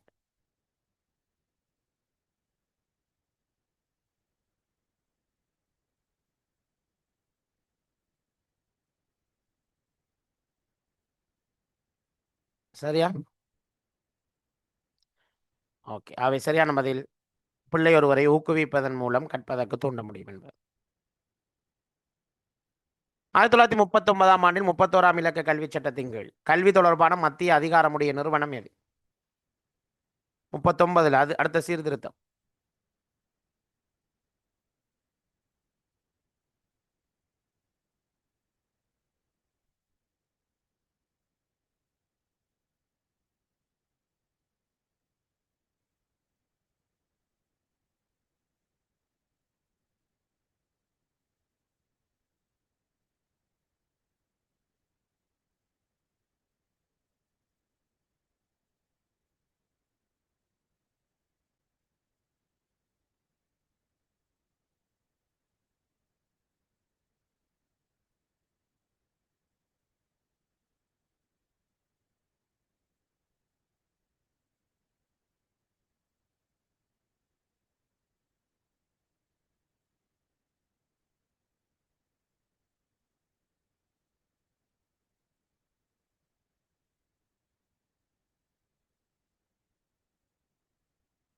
சரி, பாபம்.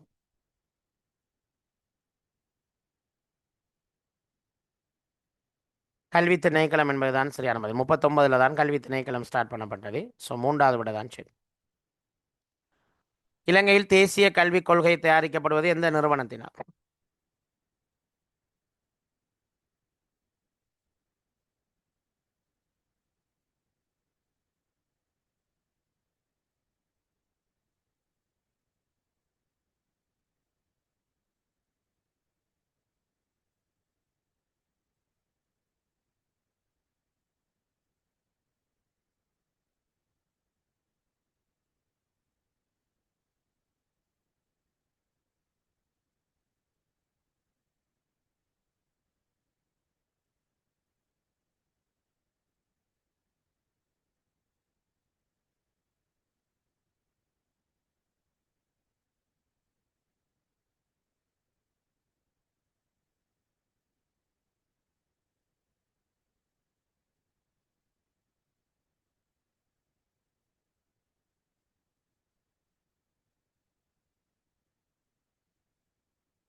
சரி, சரியான பதில் என்னன்னு பார்ப்போம்.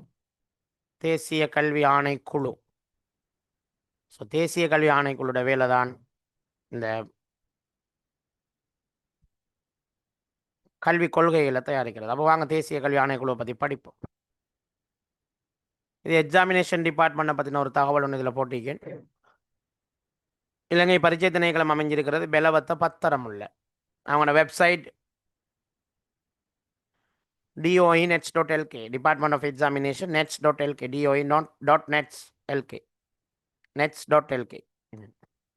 அவங்களோட ஹாட்லைன் வந்து 1911. இதெல்லாம் பணமாக வச்சுக்கொள்ளுங்க, ஷுவராக வரும். என்இசி பிரதான குறிக்கோள்கள் என்ன பார்ப்போம். எப்போ உருவாக்கின எல்லாம் பார்க்கணும். அதில் விஷயங்கள் எங்கே இருக்குதுங்கிற விஷயங்கள் எல்லாம் நாங்கள் பார்க்க போகிறோம்.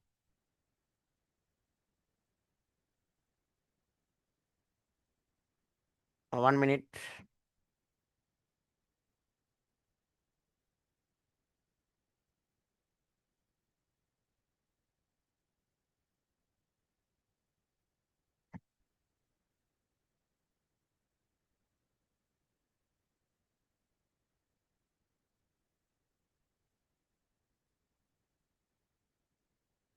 ரைட், என்இசியை பற்றி பார்த்துட்டு வருவோம்.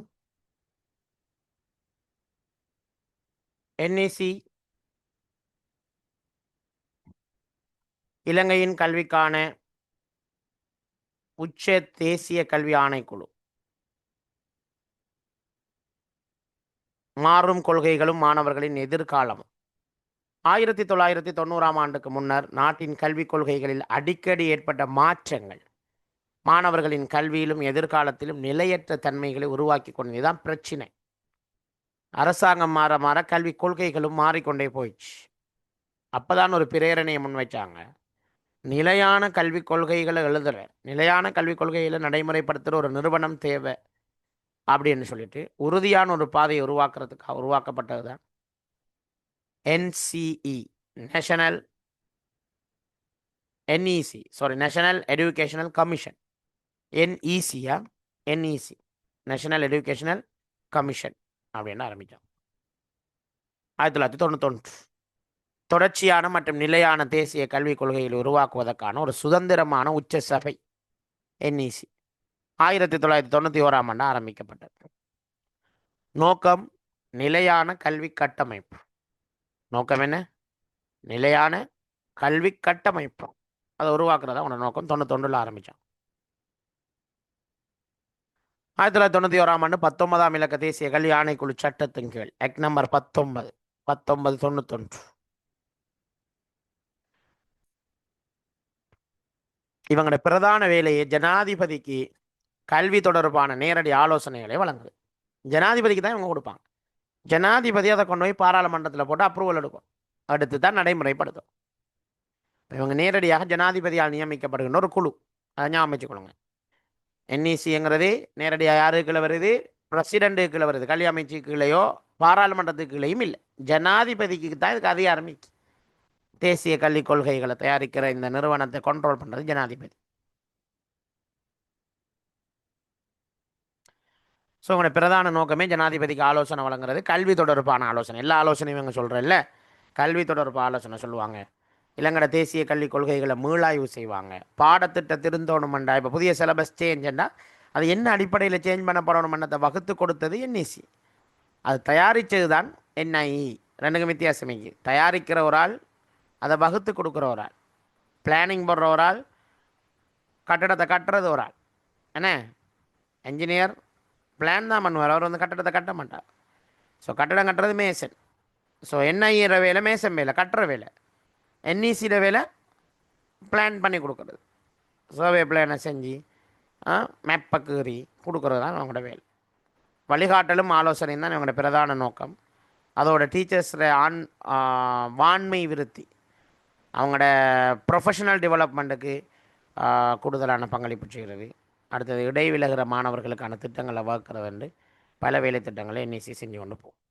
இப்போ மெயினாக இவங்க செய்கிற வேலை ஜனாதிபதிக்கு ஆலோசனை வழங்குதல். புதிய கல்வி சீர்திருத்தங்கள் தொடர்பில் ஆலோசனை வழங்கியது யாருன்னு கேட்டு வந்தால் என்இசி. நடைமுறையில் உள்ள தேசிய கல்விக் கொள்கைகள் மற்றும் திட்டங்களை அவ்வப்போது மீளாய்வு செய்து அதில் உள்ள குறை நிறைகளை பரிந்துரைக்கிறது இவங்களோட வேலை. எடுகேஷன் டு எம்ப்ளாய்மெண்ட், வேலை வாய்ப்பு கேட்ட கல்வியை பிள்ளைகளுக்கு கொடுக்கணுங்கிறதுல என்இசி கவனமாக இருக்குது. அதுக்கான வழிகாட்டல்களை கொடுக்குறாங்க. அது பொதுவான மாணவர்களுக்கு தேவையான, ஆசிரியர்களுக்கு தேவையான, பாடசாலைகளுக்கு தேவையான வழிகாட்டல்களையும் தேசிய கல்வி ஆணையகம் செஞ்சு கொண்டிருக்கிறது. ஆசிரியர் வான்மை விருத்திக்கு இவங்க பங்களிப்பு செய்கிறாங்க. Professional development. அடுத்தது இடைவிலகின்ற மாணவர்களுக்கான திட்டங்களையும் நடைமுறைப்படுத்தி கொண்டு போகிறாங்களா. இதில் ஒரு தலைவர் இருப்பார், அவருக்கு உபதலைவர்கள் 2 இருப்பார்கள். ஜனாதிபதியால் நியமிக்கப்படுற நிபுணத்துவ உறுப்பினர்கள் மட்டும்தான் இதில் வைப்பாங்க. அவங்க பெரும்பாலும் எஸ்எல்ஏஎஸ்ஸாக்களை வைப்பாங்க. கல்வி முகாமைத்துவ நிர்வாகத்திறன் கொண்ட எஸ்எல்ஏஎஸ் மாற கொண்ட ஒரு சபை தான் இது. ஜனாதிபதிக்கே ஆலோசனை சொல்கிறார்கள். பொதுக்கல்வி, உயர்கல்வி, தொழிற்கல்வி ஆகியவற்றுக்கான கொள்கை ஆவணங்களை, ஆய்வுக் கட்டுரைகளை தொடர்ச்சியாக வெளியிடுகின்றது என்ஐசியோட ஒரு முக்கியமான ஒரு வேலை. புதிய கல்வி சீர்திருத்தம், இது தொடர்பான ஃப்ரேம் ஒர்க்கை போட்டு கொடுத்தது தேசிய கல்வி ஆணைக்குழு. அவங்களோட வெப்சைட் nec.gov.lk, முகவரி பௌத்தாலாகோ மாவத்தை, கொழும்பு, தொலைபேசி போடப்பட்டிருக்குது, மின்னஞ்சல், வெப்சைட் எல்லாமே போடப்பட்டிருக்கு, பார்த்துக்கொள்ளும்.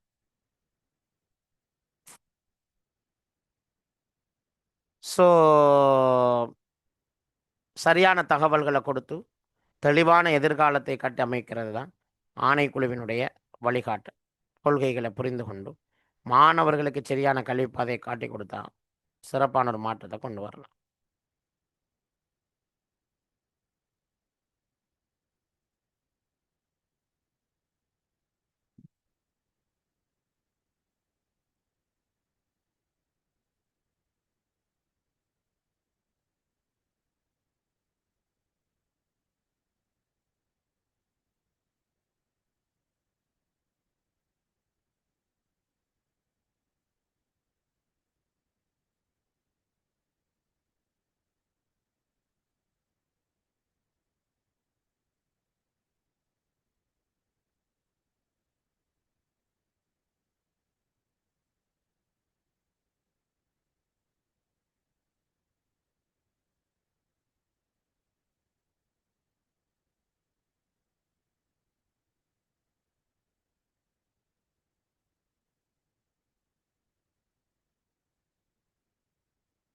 ரைட், இந்த கேள்வியை மட்டும் பார்த்துட்டும் முடிப்போமா? கல்வி பொதுத்தராதர உயர்தர வகுப்பில் தொழில்நுட்ப பாடத்துறையில் கற்கும் எல்லா மாணவர்களாலும் கட்டாயம் பயில வேண்டிய பாடம் எது? கட்டாயம் பயில வேண்டிய பாடம் எது? No choice. அதில்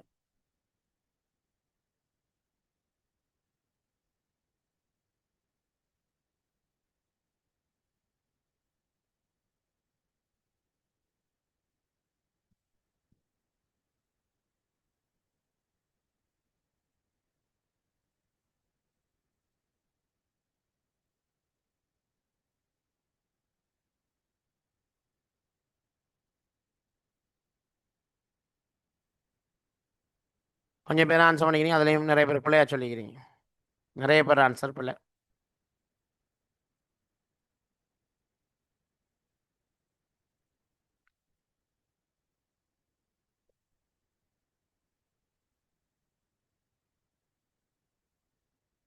சரி, விடைய பார்ப்போம்.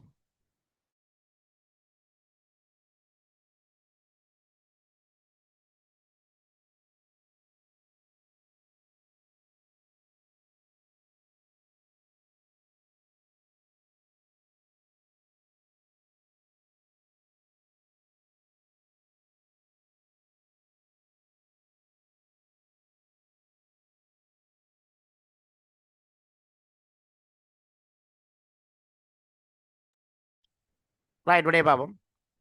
இதில் தரப்பட்ட பாடங்களில் பார்த்தீங்கன்னு சொன்னால் பிடெக் படிக்கிற ஒரு ஆள், பயோடெக் படிக்கிற ஒரு ஆள் பொறியியல் தொழில்நுட்பம் கட்டாயம் படிக்கணும். அதோட சயின்ஸ் ஃபார் டெக்னாலஜி படிக்கும். இடெக் படிக்கிற ஒரு ஆள், ஐ மீன் பிடெக் படிக்கிற பயோடெக்னாலஜி படிக்கிற ஒரு ஆள் உயிரியல் தொழில்நுட்பம் கட்டாயம் படிக்கணும்.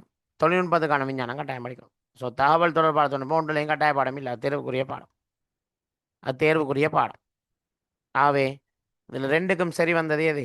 மூணாவது விட தொழில்நுட்பத்துக்கான விஞ்ஞானம்ங்கிற பாடம் தான். இடெக்லையும் படிக்கணும், பிடெக்லையும் படிக்கணும். ஆகவே அதான் சரியான பதில். சயின்ஸ் ஃபார் டெக்னாலஜி எஸ்எஃப்டின்னு சொல்கிறது என்ன? எஸ்எஃப்டின்னு சொல்லுவாங்க. ஸோ அதுதான் படிக்கணும். ஸோ இந்த கேள்வியோட முடிப்போம். 1.5 மணித்தியால முடியுது. இலங்கட ஏ லெவல் எடுகேஷன் சிஸ்டத்தை பார்த்துட்டு முடிப்போமா?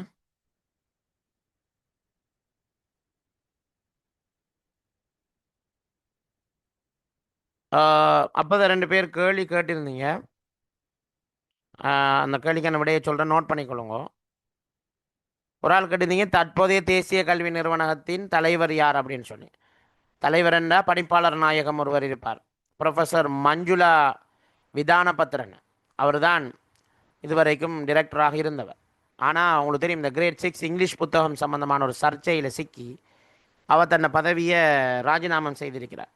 திருப்பி அவைக்கே அந்த பதவியை கொடுக்குறையா, புதிய ஆள் நியமிக்கிறியான்னு இன்னும் முடிவெடுக்கல. இப்போ அசிஸ்டன்ட் டைரக்டர்ஸ் மாதிரி தான் என்ன ரன் பண்ணிட்டு போகிறாங்க.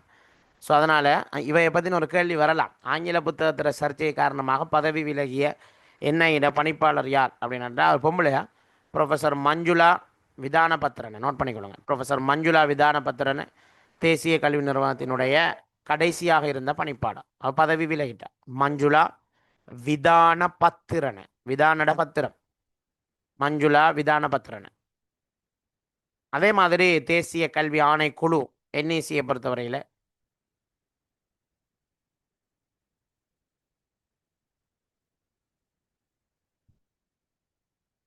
அதில் தலைவராக இருப்பவர் பேராசிரியர் ஏ சரத் ஆனந்த்.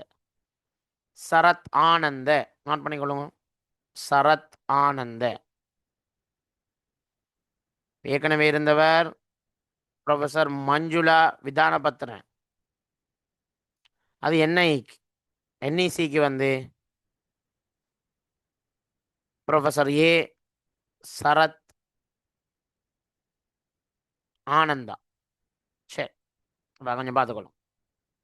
இலங்கட ஏ லெவல் எடுகேஷனை பொறுத்தவரையில் செட் ஸ்கோர் முறை அறிமுகப்படுத்தப்பட்டு இப்போ இன்றைக்கு யூனிவர்சிட்டியில் செலெக்ஷன் நடக்குது.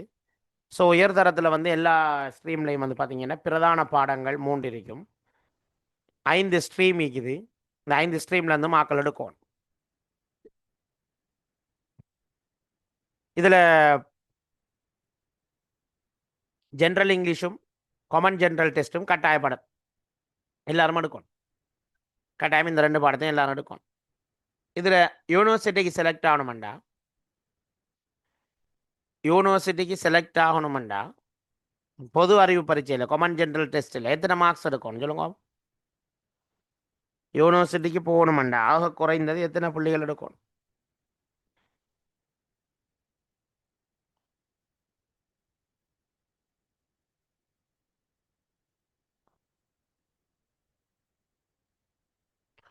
முப்பத்தஞ்சு 40 எல்லாம் இல்லை, 30 தான் சரியான பதிலா. 30 மார்க்ஸ் எடுத்தால் போதும். இங்கிலீஷை இன்னும் கட்டாயமாகலாம். நான் புதிய கல்வி சீர்திருத்தத்தில் இங்கிலீஷ் கட்டாய பாடம், இங்கிலீஷும் ஐசிடியும் கட்டாய பாடமே இல்லை, ஞாபகம் வச்சுக்கணும். நான் புதிய அப்டேட்டுன்னு சொல்லிட்டு போகிறேன், நோட் பண்ணி வச்சுக்கொள்ளணும். புதிய கல்வி சீர்திருத்தத்தில் உயர்தர பாட பிரிவில் படிக்கின்ற எந்த துறையில் படித்தாலும் 2 பாடங்கள் கட்டாயமாக தேர்வு செய்ய வேண்டும். ஒன்று ஆங்கிலம், இன்னொன்று ஐசிடி. எல்லாரும் படிக்கணும், எல்லா ஸ்ட்ரீமாக்களும் படிக்கணும். 1964க்கு முன்னர் பல்கலைக்கழகங்களுக்கு நுழைவு பரீட்சை ஒன்று நடத்தினாங்க. என்ட்ரன்ஸ் எக்ஸாம் வச்சு தான் பிள்ளைகள் எடுத்தாங்க.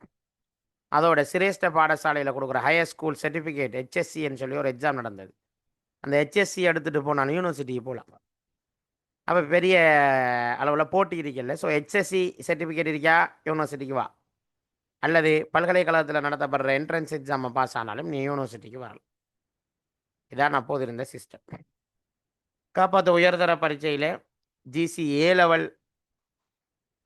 அறிமுகப்படுத்தப்பட்டது 1964லேருந்து 65 காலப்பகுதிக்குள்ள. ஆரம்பத்தில் 4 பிரதான பாடங்கள் இருந்தது. உதாரணத்துக்கு மேக்ஸ் ஸ்ட்ரீம் எடுத்தீங்கன்னா bio maths, applied maths, physics, chemistry என்று 4 பாடங்கள் இருந்தது. பியோ மேக்ஸ், அப்ளைட் மேக்ஸ்ன்னு சொல்லி 2ஆக பிரிக்கப்பட்டு மொத்தம் 4 பாடங்களாகத்தான் இருந்தது. 4 பாடங்கள் 3 பாடங்களாக குறைக்கப்பட்டது 2000 2001 சீர்திருத்தத்திலே. தூய கணிதமும் பிரயோக கணிதமும் ஒன்றாக்கப்பட்டு கம்பைன் மேக்ஸ் என்று கொண்டு வந்தாங்க, இணைந்த கணிதம். ஸோ 3 பாடங்களாக குறைக்கப்பட்டது. 2013 டெக்னாலஜி ஸ்ட்ரீம் அறிமுகப்படுத்தப்பட்டது. 8 வருடங்களுக்கு ஒருக்கா சிலபஸ் மாற்றணும். உதாரணமாக ஏலெவலுக்கு மாறினா 2017. ஆனால் இது வரைக்கும் புதிய புதிய சிலபஸ் மாறல, வார வருஷம் தான் மாறும். இலங்கையில் இருக்கிற ஸ்ட்ரீம் மேக்ஸ் இருக்குது, சயின்ஸ் இருக்குது, பயோ சயின்ஸ், ஃபிசிக்கல் சயின்ஸ். மேக்ஸ்ன்னு சொல்கிறோமே அது ஃபிசிக்கல் சயின்ஸ், இது பயாலஜிக்கல் சயின்ஸ். காமர்ஸ் அண்ட் ஆண்டர்ப்ரோனர்ஷிப்னு சொல்கிறேன். ஆர்ட்ஸ் இருக்குது, டெக்னாலஜி இருக்குது. ஆனால் புதிய கல்வி திருத்தத்தில் இது இல்லை, இதெல்லாம் சேஞ்ச். புதிய கல்வி திருத்தத்தில் ஸ்டீம் தான் இருக்கு, ஸ்டீம் ஸ்டீம்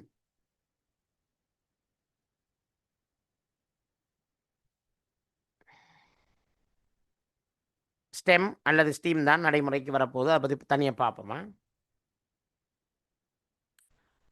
ஃபிசிக்கல் சயின்ஸ் எடுக்கிறவரால் கட்டாய பாடம் இணைந்த கணிதமும் பௌதிகவியலும் எடுப்பார். தெரிவு பாடம் ரசாயனவியல் அல்லது ஐசிடி எடுக்கலாம்.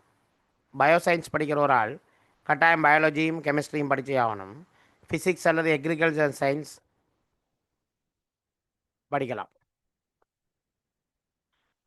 கொமர்ஸை பொறுத்தவரையில் கணக்கீடு வணிக கல்வி மெயின் சப்ஜெக்ட். அதோட பொருளியல் தகவல் தொடர்பாடம் புள்ளி விவரவியல் ஏதாவது ஒரு பாடத்தை தெரிவு செய்யலாம். கலைப்பிரிவில் மொழிகள் சமூக விஞ்ஞானம் அழகியல்னு சொல்லி பாடங்களுக்கு பரந்த வாய்ப்புகளை கொண்ட துறை. ஸோ ஒவ்வொரு பாஸ்கெட்லேருந்தும் ஒரு பாடம் கட்டாயம் எடுக்கணும். தொழில்நுட்பத்துறையில் எஸ்எஃப்டி கட்டாய பாடம், அப்புறம் இடிபிடி ஏதாவது ஒன்றை படிக்கணும். அதுக்கு பிறகு நிறைய பாஸ்கெட்டுக்குள்ள பாடங்களுக்கு அதுலேருந்து ஏதாவது ஒன்று எடுக்கணும். இப்படி தான் போகும். அவை கட்டாய பாடம் இது SFT, science for technology. Z score முறை 2001 முதல் இருக்கல இலங்கையில். மொத்த புள்ளிகளின் அடிப்படையில் தான் மாணவர்களை பல்கலைக்கழகத்துக்கு அனுப்பினாங்க. அது ஒரு பாரிய இடைஞ்சல்களை ஏற்படுத்திச்சு. ஸோ அதனால் ஜெட் ஸ்கோர் முறை 2001 இலங்கையில் அறிமுகப்படுத்தும். ஜெட் ஸ்கோர் அல்லாத வேறு முறைகளும் பயன்படுத்துகிறாங்க வெளிநாடுகளில். தேவையான நோட் பண்ணிக்கொள்ளுங்க. ஹல்லின் அளவு திட்டம், ஹல் மெக்ஹல் என்பவரின் அளவு திட்டம்.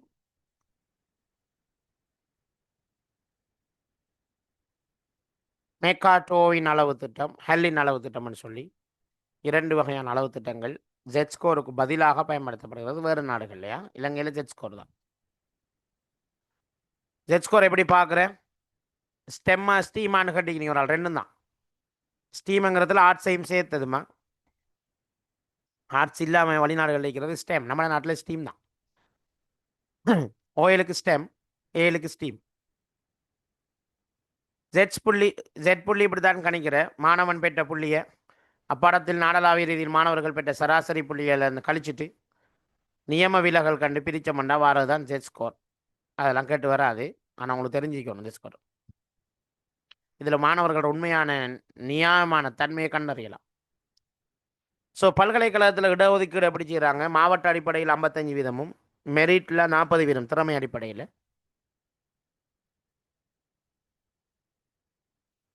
அப்புறம் 5% கல்வி வசதி குறைவான இடங்களுக்கு கொடுக்குறாங்க.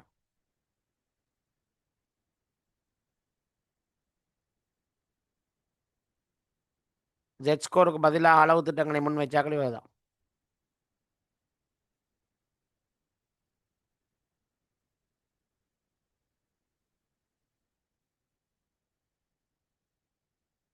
இது ஹல்லின் அளவு திட்டம், மெக்காலின் அளவு திட்டம் என்று சொல்லி அழைக்கப்படுகிறது.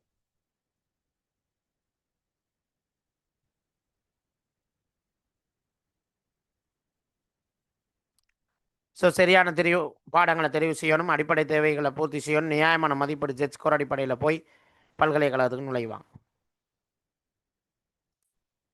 தொழில்நுட்ப பாடங்கள்லாம் இதில் போடப்பட்டு ரைட். ஓகே, இவ்வளோதான் இன்றைய படிக்கிறது போதுமே. 14வது வினா பார்க்கணும், ஞாபகம் வச்சுக்கொள்ளுங்க. 14வது வினா பார்க்கணுமா.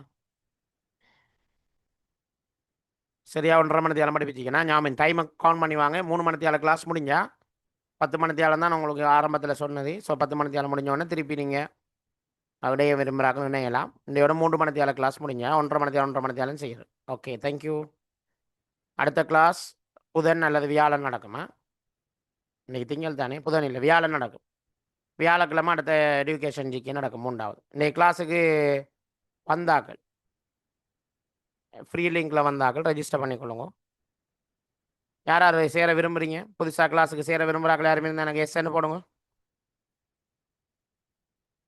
என்விக்கு சம்மந்தமாக போன கிளாஸ்லையும் கேட்டு நான் விட சொன்னேன், திருப்பி திருப்பி கேட்குறீங்க.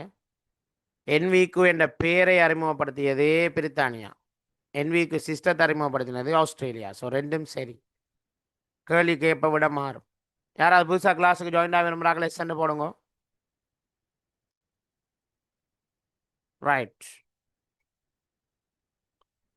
என்விக்கு என்ற பெயரில் அறிமுகப்படுத்தினது பிரித்தானியா தான். ஆனால் இப்படி ஒரு தொழிற்தகமை சட்டகத்தை கொண்டு வரணும்னு முயற்சி செஞ்சது ஆஸ்திரேலியா.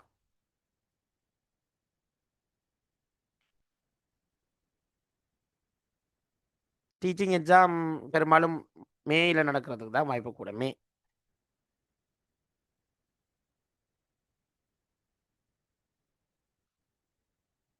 மேயில் நடக்கிறதுக்கு வாய்ப்பு கூட.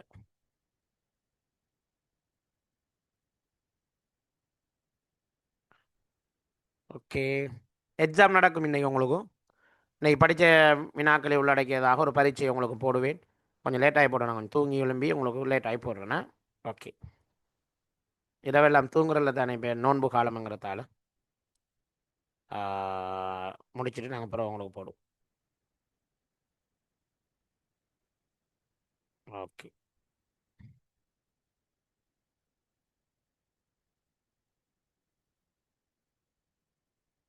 நியூ பேட்ச் ஸ்டார்ட் பண்ணுறது இப்போதைக்கு ஷுவர் இல்லை. ஏன்னா இவங்களுக்கு இந்த பேட்சுக்கு படிப்பிச்சு முடிக்கிறதுக்கு எப்படியும் ஏப்ரலாக தான் ஆகும்.